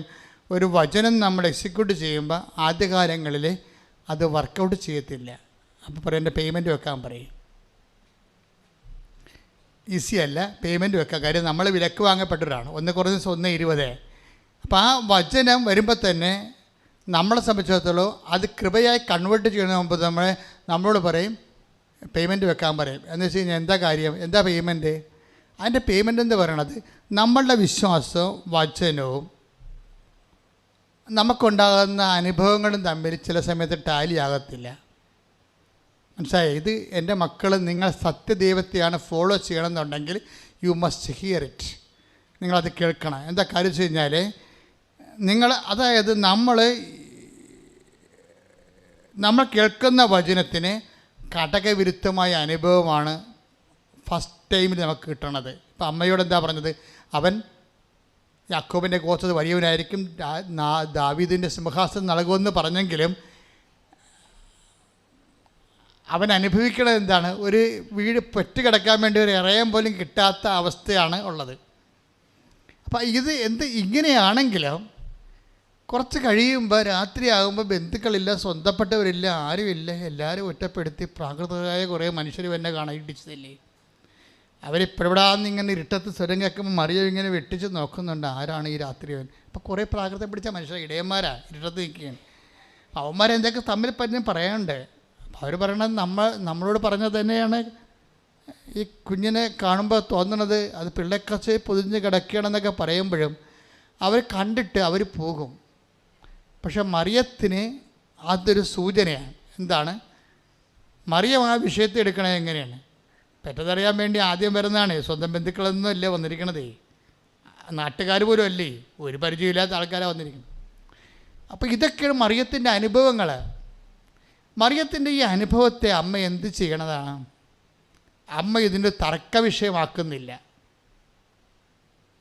മറിയത്തിന് വേണമെങ്കിൽ തർക്കിക്കുക, അവിടെ വകുപ്പുണ്ട്. എന്താ കാര്യം? അപ്പം പറഞ്ഞിട്ടാണ് ഗർഭിണിയായിരിക്കണത്. അപ്പം പറഞ്ഞിട്ടാണ് ഈ പുരുഷനെ അറിയാതെ പരിശുദ്ധാത്മാവിൽ ഗർഭിണിയായിരിക്കണത്. അതിൻ്റെ പേരിൽ കുറേ കേട്ടതാണ്. പക്ഷേ അതേസമയം തന്നെ അങ്ങനെ വരുമ്പോൾ ആ അപ്പം തന്നെ ഒന്ന് ഹെൽപ്പ് ചെയ്യേണ്ടത്. നമ്മുടെ ദൈവത്തിൻ്റെ ഒരു വചനം പാലിക്കുമ്പോൾ ദൈവം ഒരു ഇൻസെൻറ്റീവ് നമുക്ക് തരണ്ടേ? അതൊരു മാന്യതയുടെ ഭാഗമല്ലേ ദൈവത്തിൻ്റെ വചനം. ഇപ്പോൾ എൻ്റെ വാക്ക് നിങ്ങൾ കേട്ടാൽ ഞാൻ നിങ്ങളൊന്ന് സന്ധിക്കണമല്ലോ. പക്ഷെ ആ സന്ധിപ്പും ചില സമയത്ത് ദൈവം തരത്തില്ല. ദൈവം തരത്തില്ല എന്ന് വെച്ചാൽ തരത്തേയില്ല എന്നല്ല. മറിയത്തെപ്പോലെ വചനം വായിക്കണം. മറിയത്തോട് എന്താ പറഞ്ഞിരിക്കണത്? ഇപ്പം പരിശുദ്ധാത്മാവ് പറഞ്ഞത് എന്താണ്? കർത്താവ് നിന്നോട് അരുളിച്ചെയ്ത കാര്യങ്ങൾ നിറവേറുമെന്ന് വിശ്വസിച്ച നീ ഭാഗ്യവതി. എന്ന് വെച്ചാൽ കർത്താവ് അരുളിച്ചെയ്ത കാര്യങ്ങളല്ലല്ലോ നടന്നത്. യാക്കോബിൻ്റെ ഗോത്രത്തിൽ അവൻ വലിയവനായിരിക്കും, ദാവീദിൻ്റെ സിംഹാസനം നൽകുമെന്ന് പറഞ്ഞിട്ടും കിട്ടിയിരിക്കുന്നത് കാലിത്തൊഴുത്താണല്ലോ. പക്ഷേ ഇതുകൊണ്ട് ഈ നേരം വെളുക്കണില്ലെന്ന് മറിയത്തിനറിയാം. കാര്യം എന്താണ്? അവസാനൊരു വാക്കുണ്ട്, അവൻ്റെ രാജ്യത്തിന് അവസാനം ഉണ്ടാകത്തില്ല. അതായത് ദൈവ പൈതലെ ഒരു പ്രഥമ ദൃഷ്ടിയ ഫസ്റ്റ് ചാൻസിലെ നിൻ്റെ നീ വിചാരിക്കണ വചനമോ നീ ഇതിൻ്റെ പ്രാർത്ഥനയ്ക്കോ ഉത്തരം കിട്ടിയിട്ടില്ലെങ്കിലേ അത് കിട്ടുകയില്ലെന്ന് നീ ധരിക്കരുത്. മനസ്സിലായ? അതിനാണ് കർത്താവ് അരുളിച്ചെയ്ത കാര്യങ്ങൾ നിറവേറുമെന്ന് വിശ്വസിച്ച നീ ഭാഗ്യവതി. അതെന്താ സംഭവിച്ചു കഴിഞ്ഞാൽ അവിടെ ഒരു പ്രത്യാശയാണുള്ളത്. 1:45. അതായത് ഒരു സമയത്ത് ഇപ്പം നിങ്ങൾ ഉടമ്പടി എടുക്കുമ്പോൾ ഞങ്ങളുടെ സാക്ഷി കേൾക്കുമ്പോൾ നിങ്ങൾ ഓർക്കും ഉടമ്പടി എടുക്കുമ്പോൾ എനിക്കും നിങ്ങൾക്ക് അതുപോലെ തന്നെ സംഭവിക്കും. ഈ മൊഡ്യൂൾസ് എല്ലാം ഇപ്പം തന്നെ ക്ലിയർ ചെയ്യുമെന്ന്. പക്ഷേ ഇപ്പം ക്ലിയർ ചെയ്യത്തില്ല. ചെറുക്കിപ്പോൾ ക്ലിയർ ചെയ്യത്തില്ല. ഈ ആഴ്ച തന്നെ വസ്തു വിറ്റ് പോകുമെന്ന് പറഞ്ഞു. ഞാൻ ഉടമ്പടി എടുത്തിട്ടുണ്ട്, ഈ ആഴ്ച വസ്തു വിറ്റ് പോകണം. ചില സമയത്ത് ചിലർക്ക് ആ ആഴ്ച വിറ്റ് പോകത്തില്ല. പക്ഷേ ഉള്ള പ്രോബ്ലം വെച്ച് കഴിഞ്ഞാൽ പേയ്മെൻറ്റ് അപ്പം തന്നെ നീ കൊടുക്കണം. എന്താ കാര്യം? ഈ സൈൻ ഓഫ് കോൺട്രഡിക്ഷൻ നിൽക്കണമുണ്ട്. അവൻ തർക്കത്തിൻ്റെ അടയാളമായിരിക്കും. തർക്കത്തെ വെച്ച് കഴിഞ്ഞാൽ നമ്മൾക്ക് കേൾക്കണ വചനവും അനുഭവിക്കുന്ന ജീവിതാനുഭവവും തമ്മിൽ കോൺട്രഡിക്ഷൻ ഉണ്ടാകും ചില സമയത്ത്. വിശ്വാസി, ഞാൻ പറഞ്ഞ മനസ്സിലാകുന്നുണ്ടോ? അതായത് കേൾക്കുന്ന വചനം. ഇപ്പം നീ ഭർത്താവിൻ്റെ കുടി മാറാൻ വേണ്ടി ഉടമ്പടി എടുത്തു, അവർ കുഴപ്പമില്ല അയാളെ കുടി മാറാൻ വേണ്ടി. അപ്പോൾ നമുക്കറിയാം കുടി മാറിയ ഭർത്താവ് സമാധാനമുള്ള ക്രിസ്മസ് എന്ന് പറഞ്ഞ് വീട്ടിൽ പോയിരിക്കുകയാണ്. അപ്പോഴാണ് അറിയണത് അയാളുടെ വാട്സപ്പിൽ വേറെ പെണ്ണുങ്ങളുമായിട്ടൊക്കെ ബന്ധമുണ്ടാകും. മാതാവേ, പണ്ട് കുടി മാത്രമേ ഉണ്ടായിരുന്നുള്ളൂ, ഇപ്പോൾ വേറെ പരിപാടിയൊക്കെ ഉണ്ടായി. അതോടുകൂടി നീ ബോധം കെട്ട് വീഴും. ഇനി ഉടമ്പടിയും വേണ്ട, ഒരു വണ്ണാങ്കട്ടയും വേണ്ട, വെറുതെ മനുഷ്യൻ്റെ വെറുതെ കള്ള കാശും പോയി ആലപ്പുഴ പോയി എന്ന്. അത് തന്നെ സാധനം. അതാണ് പേയ്മെൻ്റ് എന്ന് പറയണത്. ഇത് മിക്കവാറും ഒരു 60% ആൾക്കാർ ഇതിൻ്റെ അകത്ത് വീഴണമെന്ന് ദൈവത്തിന് നിശ്ചയമുണ്ട്. കാര്യം വെച്ച് കഴിഞ്ഞാൽ ഈ നിൻ്റെ വിഷയം കർക്കശമാക്കുമ്പോൾ ഓർക്കുക, നിന്നെ ദൈവത്തിന് വിശ്വാസമില്ലെന്ന്. നീ എന്തോ ഒരു ആചാരം പോലെ അനുഷ്ഠാനം പോലെ അക്കാനും വേണ്ടി ഒക്കാനിച്ചിട്ട് ആലപ്പുഴയിൽ നിന്ന് പോയിരിക്കുകയും എന്ത് സംഭവിച്ചു കഴിഞ്ഞാൽ നിനക്കിതിലൊന്നും അറിയത്തില്ല. എന്തൊക്കെ കാണിച്ച് കൂട്ടിച്ച് പോയിട്ട് ഇപ്പം തന്നെ ഈ മരം കുലുക്കി അനുഗ്രഹം വിടാമെന്നും പറഞ്ഞ് പോയിരിക്കുക. നടക്കത്തില്ല. You must pay it. നിങ്ങൾ ആരോടാണ് ഉടമ്പടി ചെയ്തിരിക്കുന്നത്, അയാളുമായിട്ടുള്ള agreement, terms and conditions, contract basis എന്താണ് നോക്കിയിട്ട് യു മസ്റ്റ് പേ. എന്താണ്? നിൻ്റെ വചനം അമ്മയ്ക്ക് സംഭവിച്ച പോലെ പ്രഥമ ദൃഷ്ടിയാലും ചിലപ്പോൾ നേരെ ഓപ്പോസിറ്റായിട്ട് സംഭവിക്കും. യാക്കോബിൻ്റെ ഗോത്രത്തിൽ അവൻ വലിയവനാകും, പക്ഷേ എന്ന് പറഞ്ഞാലും ആ വലിയവൻ ചിലപ്പോൾ തൽക്കാലമാകത്തില്ല.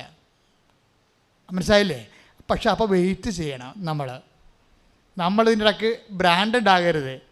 ബ്രാൻഡഡ് അത് ഞാൻ വെച്ചാൽ നിങ്ങളെ അതിൻ്റെ പേരിൽ എന്തെങ്കിലും ഒരു നെഗറ്റീവ് അനുഭവങ്ങളുണ്ടായതിൻ്റെ പേരിൽ എന്നാൽ പിന്നെ പ്രാർത്ഥന കുറച്ചേക്കാം, എന്നാൽ പിന്നെ പ്രവർത്തനം കുറച്ചേക്കാം എന്നൊക്കെ പറഞ്ഞുകൊണ്ട് നിങ്ങൾ പറഞ്ഞ ഉടമ്പടി ടേംസ് ആൻഡ് കണ്ടീഷന് പിന്നിലേക്ക് പോയാൽ പിന്നെ തിരിച്ചു വരാൻ കുറച്ച് പാടുപെടും.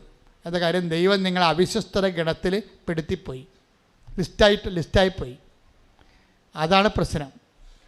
നിങ്ങളെ അവിശ്വസ്തരുടെ ഗണത്തിലേക്കാരും വിശ്വാസം കൊണ്ടിത് വർക്ക് ചെയ്തില്ല, വിശ്വസ്തത കൊണ്ടല്ലേ വർക്ക് ചെയ്യണത്. അപ്പോൾ ആദ്യമേ ഇങ്ങനെ കഴിച്ച അനുഭവം ഉണ്ടായി കഴിയുമ്പോൾ ഈ സൈൻ ഓഫ് കോൺട്രഡിക്ഷൻ, തർക്കത്തിൻ്റെ അടയാളം എന്നുള്ള സംഭവം മറക്കരുത്. ക്രിസ്തുവിനെ ആർജിക്കാൻ ആവശ്യപ്പെടുമ്പോൾ അതിൻ്റെ പേയ്മെൻറ്റ് കൊടുക്കണം. കാരണം ക്രിസ്തു പേയ്മെൻറ്റ് വെച്ചതാണ്. അതാണ് പ്രശ്നം, വില കൊടുത്തതാണ്. അതുകൊണ്ട് നമ്മുടെയൊക്കെ വില ചോദിക്കുമ്പോൾ നമ്മൾ കുറച്ച് വില അങ്ങ് കൊടുക്കണം. എന്താണ്? വിശ്വാസത്തിൻ്റെ വില, പ്രത്യാശയുടെ വില, ദൈവസ്നേഹത്തിൻ്റെ വില. അപ്പോഴും ഞാൻ ഉറച്ചു നിൽക്കും. എൻ്റെ കർത്താവ് അവൻ്റെ ടൈം ആകുമ്പോൾ അവനെന്നെ ഏറ്റെടുത്തോളൂ എന്ന് പറയും. പിന്നെ ഒരു കാര്യം കൂടി നിങ്ങൾ മനസ്സിലാക്കാൻ ഞാൻ ആഗ്രഹിക്കുന്നുണ്ട്. കാര്യം, ഈ മക്കൾ എന്ന പദവി എനി ഫുൾ കൺ ഗെറ്റ്. നമ്മൾ അല്പം ഒന്ന് ശ്രദ്ധിക്കണമെങ്കിൽ നമുക്ക് മക്കളാകാൻ പറ്റും, അവകാശികളും ആകാൻ പറ്റും. പക്ഷേ അനുഗ്രഹത്തിൻ്റെ അവകാശം എന്താണെന്ന് അറിയാം. നിങ്ങൾക്കറിയാമല്ലോ, അനുഗ്രഹം കുറച്ച് ചെയ്യുമ്പോൾ യൂസ് ആൻഡ് ത്രോ ആയി പോകും, ആരുടെയെങ്കിലും ആയിപ്പോവും. നിങ്ങൾ പണ്ട് നിങ്ങൾ കല്യാണമൊക്കെ കഴിച്ച് 2018 ഞാനിപ്പോൾ കല്യാണം കഴിച്ചില്ലേ, ഇപ്പോൾ ചത്തുപോകുമോ എന്ന് പറഞ്ഞ് ബഹളം ഉണ്ടാക്കി വന്ന് ഉടമ്പടി എടുത്ത ആൾക്കാർ കല്യാണം കഴിച്ചിട്ടില്ലേ? കല്യാണം കഴിച്ചിട്ട് അവർ രാജ്യം വിട്ട് അമേരിക്കയിലും കാനഡയിലൊക്കെ പോയിട്ടുണ്ട്. ഇപ്പോൾ അവരെ വിളിച്ച് ചോദിക്കാവാ. അപ്പോൾ പറയും, അത് ഞാനന്ന് പണ്ട് 2018 ഇവിടെ വന്ന് ഉടമ്പടി എടുത്താണ്, അങ്ങനെ കല്യാണം നടന്നത്. ഞാൻ പറഞ്ഞ കല്യാണം സുഖമായിട്ട് ജീവിക്കണ്ട ഇപ്പോൾ എന്ന് ചോദിക്കുമ്പോൾ അതാണ് പ്രശ്നം. അപ്പോൾ ഇപ്പോൾ സുഖമായിട്ടാണ് ജീവിപ്പുണ്ട്. അപ്പോഴെന്താണ് ഒരു കാണ്ടാമൃഗത്തെ കെട്ടി ആഘോഷമായിട്ട് അനുഭവിക്കണവരെ. അപ്പോഴിതാണ് പ്രോബ്ലം. ഇന്ന് കിട്ടുന്ന അനുഭവം നാളെ അത് നിലനിൽക്കണമെന്നില്ല. പക്ഷെ ക്രിസ്തു എന്ന് നിലനിൽക്കുന്നു. നിങ്ങളതാണ് ടേക്ക് ചെയ്യണത്. ഈ ഭർത്താവും ഭാര്യയും അനുകൂല്യവും അനുഭവമൊക്കെ ഇങ്ങനെ മാറിപ്പോവും. പക്ഷെ നിങ്ങൾ ടാർഗറ്റ് ചെയ്യേണ്ടത് ക്രിസ്തു എന്ന് നിലനിൽക്കുന്നു. Take the word of God. യോഹന്നാൻ 12:34 ക്രിസ്തു എന്നേക്കും നിലനിൽക്കുന്നു എന്നാണല്ലോ നിയമത്തിൽ ഞങ്ങൾ കേട്ടിട്ടുള്ളത്. വചനത്തിൽ പറയുന്നത് എന്താണ്? ഇപ്പം ഭർത്താവായാലും ഭാര്യയായാലും എന്നേക്കും നിലനിൽക്കത്തില്ല, മക്കളും എന്നേക്കും നിലനിൽക്കത്തില്ല, അവിടെ സ്വഭാവം എന്നേക്കും നിലനിൽക്കത്തില്ല. അമ്മ മമ്മി എന്നൊക്കെ പറഞ്ഞിട്ട് രാത്രി ഗുഡ് നൈറ്റൊക്കെ പറഞ്ഞുകൊണ്ട് പോയവൻ ഇപ്പം ഗുഡ് നൈറ്റ് പറയണില്ലല്ല. ആ ഗുഡ് നൈറ്റ് പറഞ്ഞാൽ വേറെ ആൾക്കാരോടാണ്. അതാണ് പ്രശ്നം. പിടിയിട്ടില്ലേ?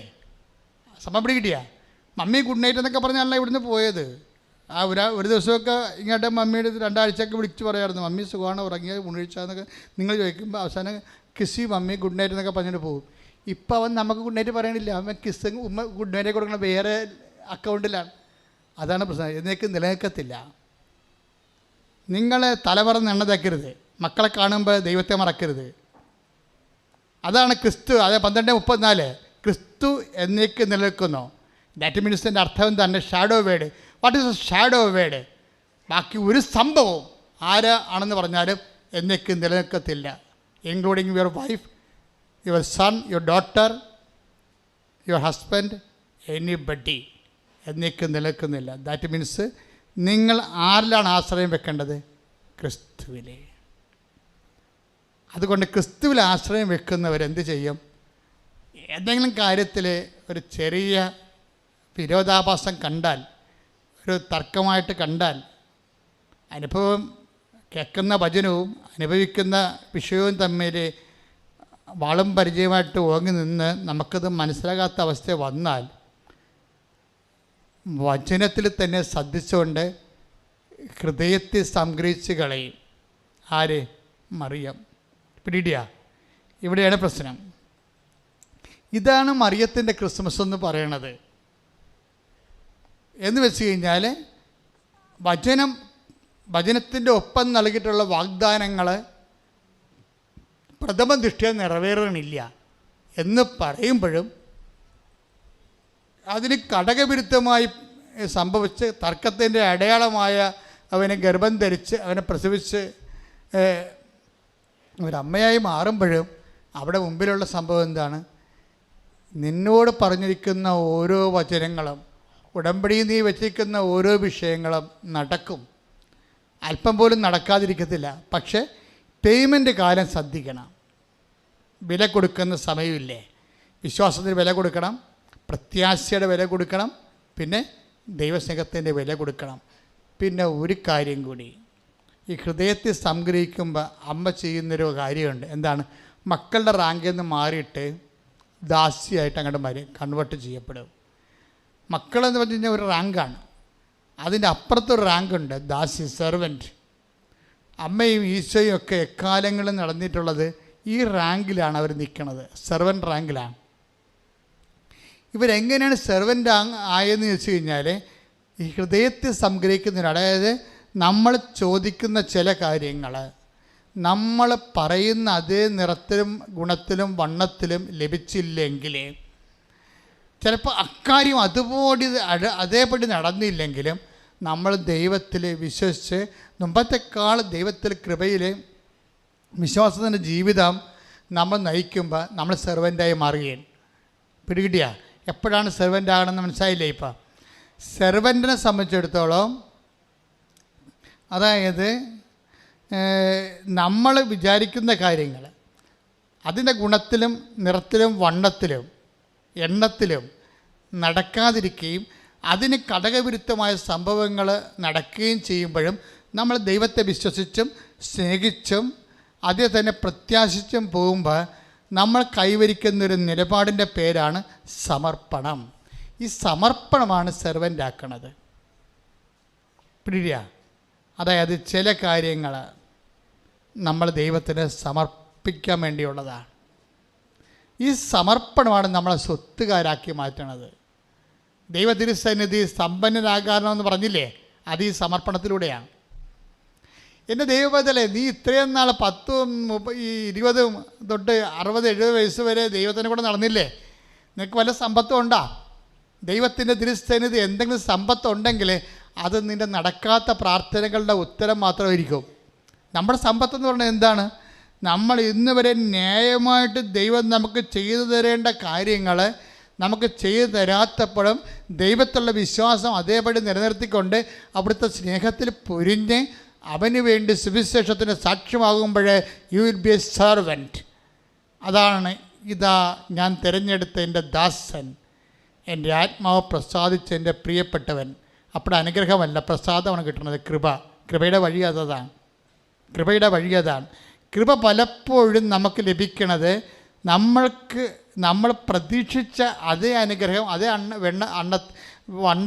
എണ്ണത്തിലും കിട്ടാതെ ഗുണത്തിലും കിട്ടാതിരിക്കുകയും എന്നിട്ടും നമ്മൾ ദൈവത്തിന് മുമ്പത്തേക്കാൾ സ്നേഹത്തോടെയും ദൈവത്തിൽ വിശ്വസിച്ച് സ്നേഹിച്ചും ഒന്നും സംഭവിക്കാത്ത പോലെ സന്തോഷമായിട്ടും സുവിശേഷ വേല ചെയ്യുമ്പോൾ യു ആർ എ സെർവൻ്റ് എങ്കിൽ എൻ്റെ മകനെ എനിക്കുള്ളതെല്ലാം നിനക്കുള്ളതല്ലേ എന്ന് ചോദിക്കുന്ന ഒരു വചനം കർത്താവിൻ്റെ വചനത്തിലുണ്ട്.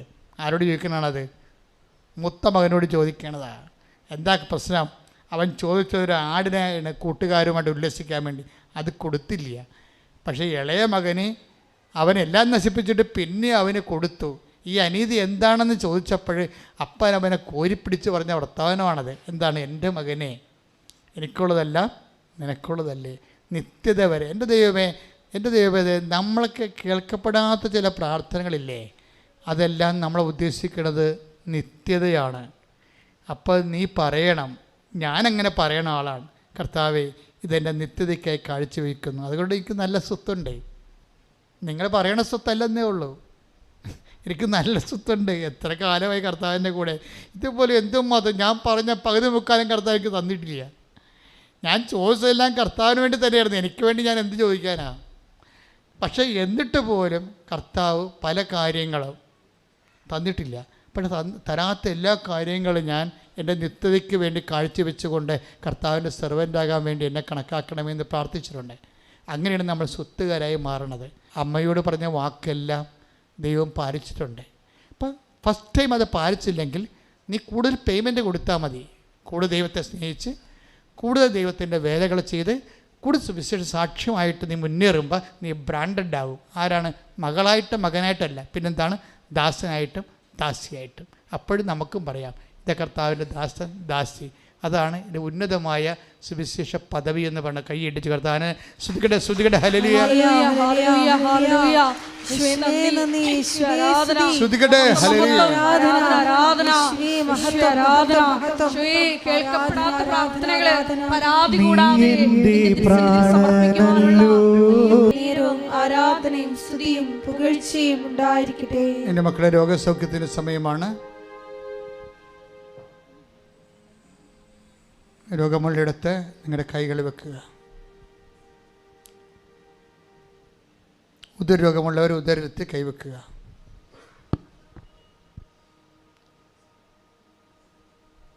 വിട്ടുമാറാത്ത പ്രഷറുള്ളവർ നെഞ്ചത്ത് കൈവെക്കുക.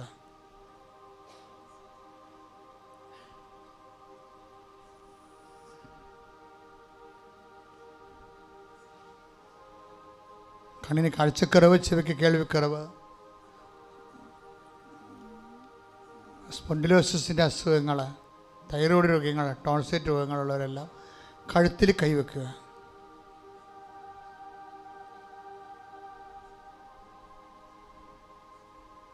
ശ്വാസകോശ രോഗികളെ നെഞ്ചിൽ കൈവെക്കുക. കരൾ രോഗികളെ നെഞ്ചിൻ്റെ താഴെ കൈവെക്കുക. ഉദരരോഗികൾ, കിഡ്നി കല്ലുള്ളവരെ നടുവിൽ കൈവെക്കുക. ഉദരരോഗികൾ പൊക്കിലിൻ്റെ അവിടെ കൈവെക്കുക. എന്നിട്ട് പറയുക, യേശു കർത്താവാണെന്ന് ഞാൻ അധരം കൊണ്ട് ഏറ്റുപറയുന്നു. ദൈവം അവനെ മരിച്ചവരിൽ നിന്ന് ഉയർപ്പിച്ചെന്ന് ഹൃദയത്തിലെ വിശ്വസിക്കുന്നു. കർത്താവേ, റോമാ 10:9 അടിയൻ പ്രാർത്ഥിക്കുന്നു. നീയാണ് കർത്താവ്, നീയാണ് മരിച്ചവരിൽ നിന്ന് ഉയർത്തെഴുന്നേറ്റവൻ. കർത്താവേ, 1 കൊരിന്ത്യസ് 15:26 അടിയൻ പ്രാർത്ഥിക്കുന്നു. ദൈവം സമസ്തവും എന്റെ രോഗങ്ങള്, കടങ്ങള്, പീഡകള്, വ്യഥകള്, വ്യാധികള്, ദൈവം സമസ്തവും അങ്ങയുടെ പാദത്തിന്റെ കീഴിലാക്കിയിരിക്കുന്നു.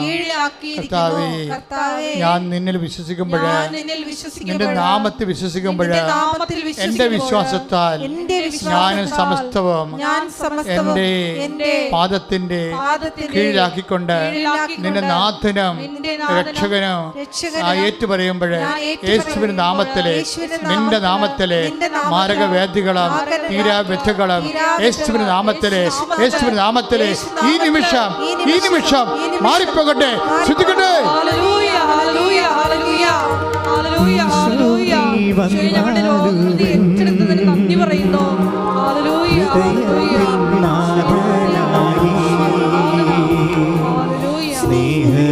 സ്നേഹത്തിലൊന്നായി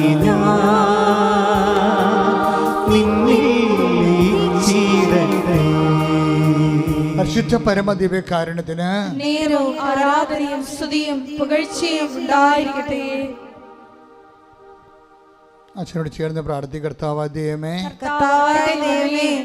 ജോലിയില്ലാത്തവരെ, വീടില്ലാത്തവരെ, വിവാഹം ഒത്തുവരാത്തവരെ, മക്കൾ ഇല്ലാത്തവരെ, വിദ്യാഭ്യാസ മേഖലകളിലെ പലതരത്തിലുള്ള പ്രയാസങ്ങളും തടസ്സങ്ങളും അനുഭവിക്കുന്നവരെ അമ്മേ പരിശുദ്ധ മാതാവേ, ഈ നിമിഷം അവർക്കെല്ലാം മാധ്യസ്ഥം വഹിക്കണമേ. കടങ്ങള് ജപ്തി നടപടികള് പലതരത്തിലുള്ള വഴക്കുകള് ഭിന്നതകള് കേസുകള് ഈ നിമിഷം പരിശുദ്ധ അമ്മയുടെ മാധ്യസ്ഥതയിലെ യേശുവിന്റെ നാമത്തിൽ സമർപ്പിക്കുന്ന ശ്രദ്ധിക്കട്ടെ. ഹല്ലേലൂയ, ഹല്ലേലൂയ, ഹല്ലേലൂയ. ഞങ്ങളുടെ ഉടമ്പടി വിഷയങ്ങളെ ഏറ്റെടുക്കണമേ എന്ന് പ്രാർത്ഥിക്കുന്നു.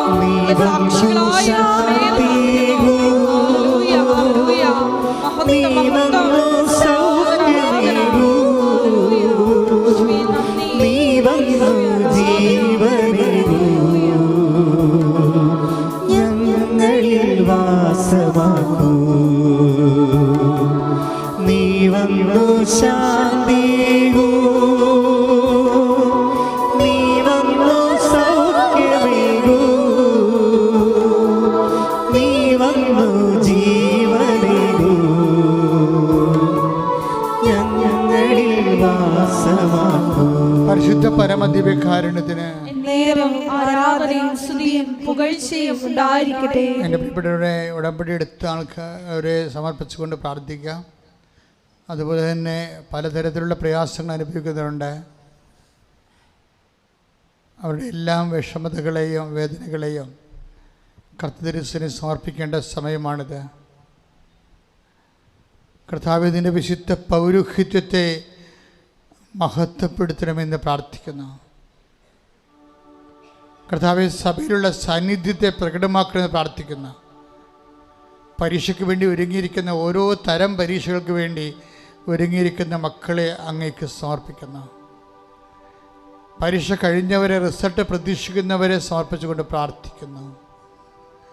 കർത്താവ്, ഓരോരോ ആവശ്യത്തിന് വേണ്ടി കർത്താവ് സാമ്പത്തികമായ ഇത് ലഭിക്കുന്നതിന് വേണ്ടി പരിശ്രമിക്കുന്നവരും അതിന് വ്യത്യസ്തമായ ഡേറ്റുകൾ ഓർത്ത് ഉത്കണ്ഠപ്പെടുന്നവരെയും ആ ഡേറ്റിനുള്ളിൽ നടന്നില്ലെങ്കിൽ അത് വലിയ വിഷയമായി മാറാൻ സാധ്യതയുള്ള എല്ലാവരെയും ഇപ്പോഴും അങ്ങേക്ക് ഏൽപ്പിച്ച് പ്രാർത്ഥിക്കുന്ന ഈശോയെ, കർത്താവെ, അതേസമയം തന്നെ കർത്താവെ, എല്ലാ മക്കളെയും നീ ഏറ്റെടുക്കണമെന്ന് പ്രാർത്ഥിക്കുന്നു. പലതരത്തിലുള്ള ബന്ധങ്ങൾ, കേസുകൾ, വഴക്കുകൾ, ഭിന്നതകൾ, തെറ്റായ പ്രണയങ്ങൾ, അതിലെല്ലാം എല്ലാം കർത്താവ് അനുഭവിക്കുന്ന കുടുംബത്തിൻ്റെ അവസ്ഥകൾ, അവൻ്റെ കണ്ണുനീരുകൾ കർത്താവ് അംഗീകരിപ്പിക്കുന്നു.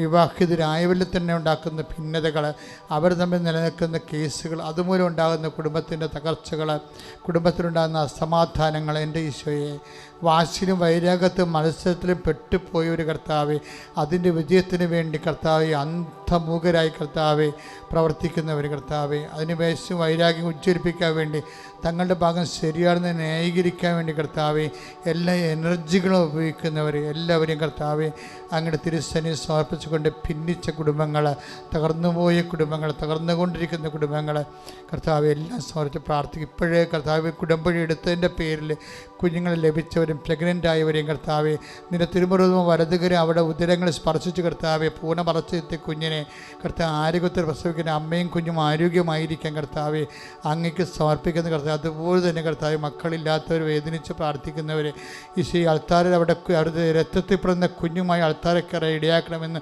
പ്രാർത്ഥിക്കുന്ന കർത്താവ്. കുടുംബം പോറ്റാൻ ജോലിയില്ലാത്തവർ മക്കളുടെ മുമ്പിൽ കർത്താവെ അഭിമാനത്തിൽ നിൽക്കാൻ നിവൃത്തിയില്ലാതെ കടത്തിലും സാമ്പത്തിക അവസ്ഥകളിലും പെട്ടുപോയ മാതാപിതാക്കന്മാർ കർത്താവ് എന്ത് ചെയ്യുമെന്നറിയാൻ പാടില്ലാതെ സങ്കടം അനുഭവിക്കുന്നവർ, കൊടിയ വേദന അനുഭവിക്കുന്ന അവരെല്ലാം കർത്താവ് ഇപ്പോഴും ഏറ്റെടുക്കണം പ്രാർത്ഥിക്കുന്നു. ദൈവത്തിൻ്റെ കരുണ അവരിലേക്ക് ചൊരിയട്ടെ. ഇവിടെ വന്ന് സാക്ഷ്യം പറയാൻ പരിശുദ്ധ അമ്മയുടെ മാധ്യസ്ഥയിൽ അവരെ ദൈവം അനുഗ്രഹിക്കട്ടെ എന്ന് പ്രാർത്ഥിച്ചുകൊണ്ട് ശ്രദ്ധിക്കുന്നു. ശ്രദ്ധിക്കട്ടെ. ഹല്ലേലൂയ. ഹല്ലേലൂയ, ഹല്ലേലൂയ, ഹല്ലേലൂയ, ഹല്ലേലൂയ. യേശുവേ നന്ദി, യേശുവേ ആരാധന. ഹല്ലേലൂയ, ഹല്ലേലൂയ.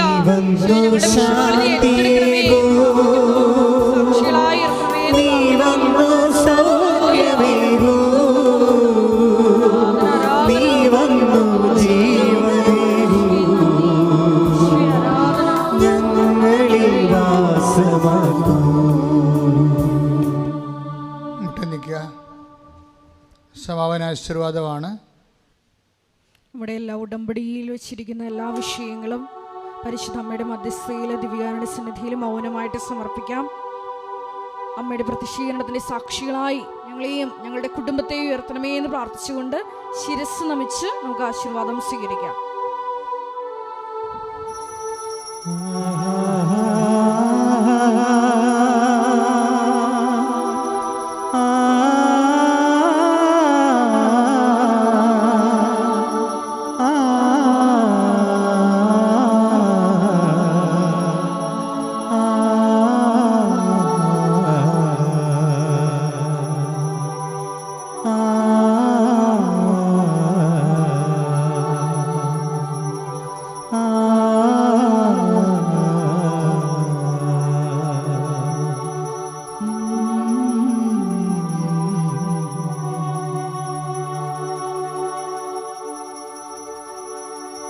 പരിശുദ്ധ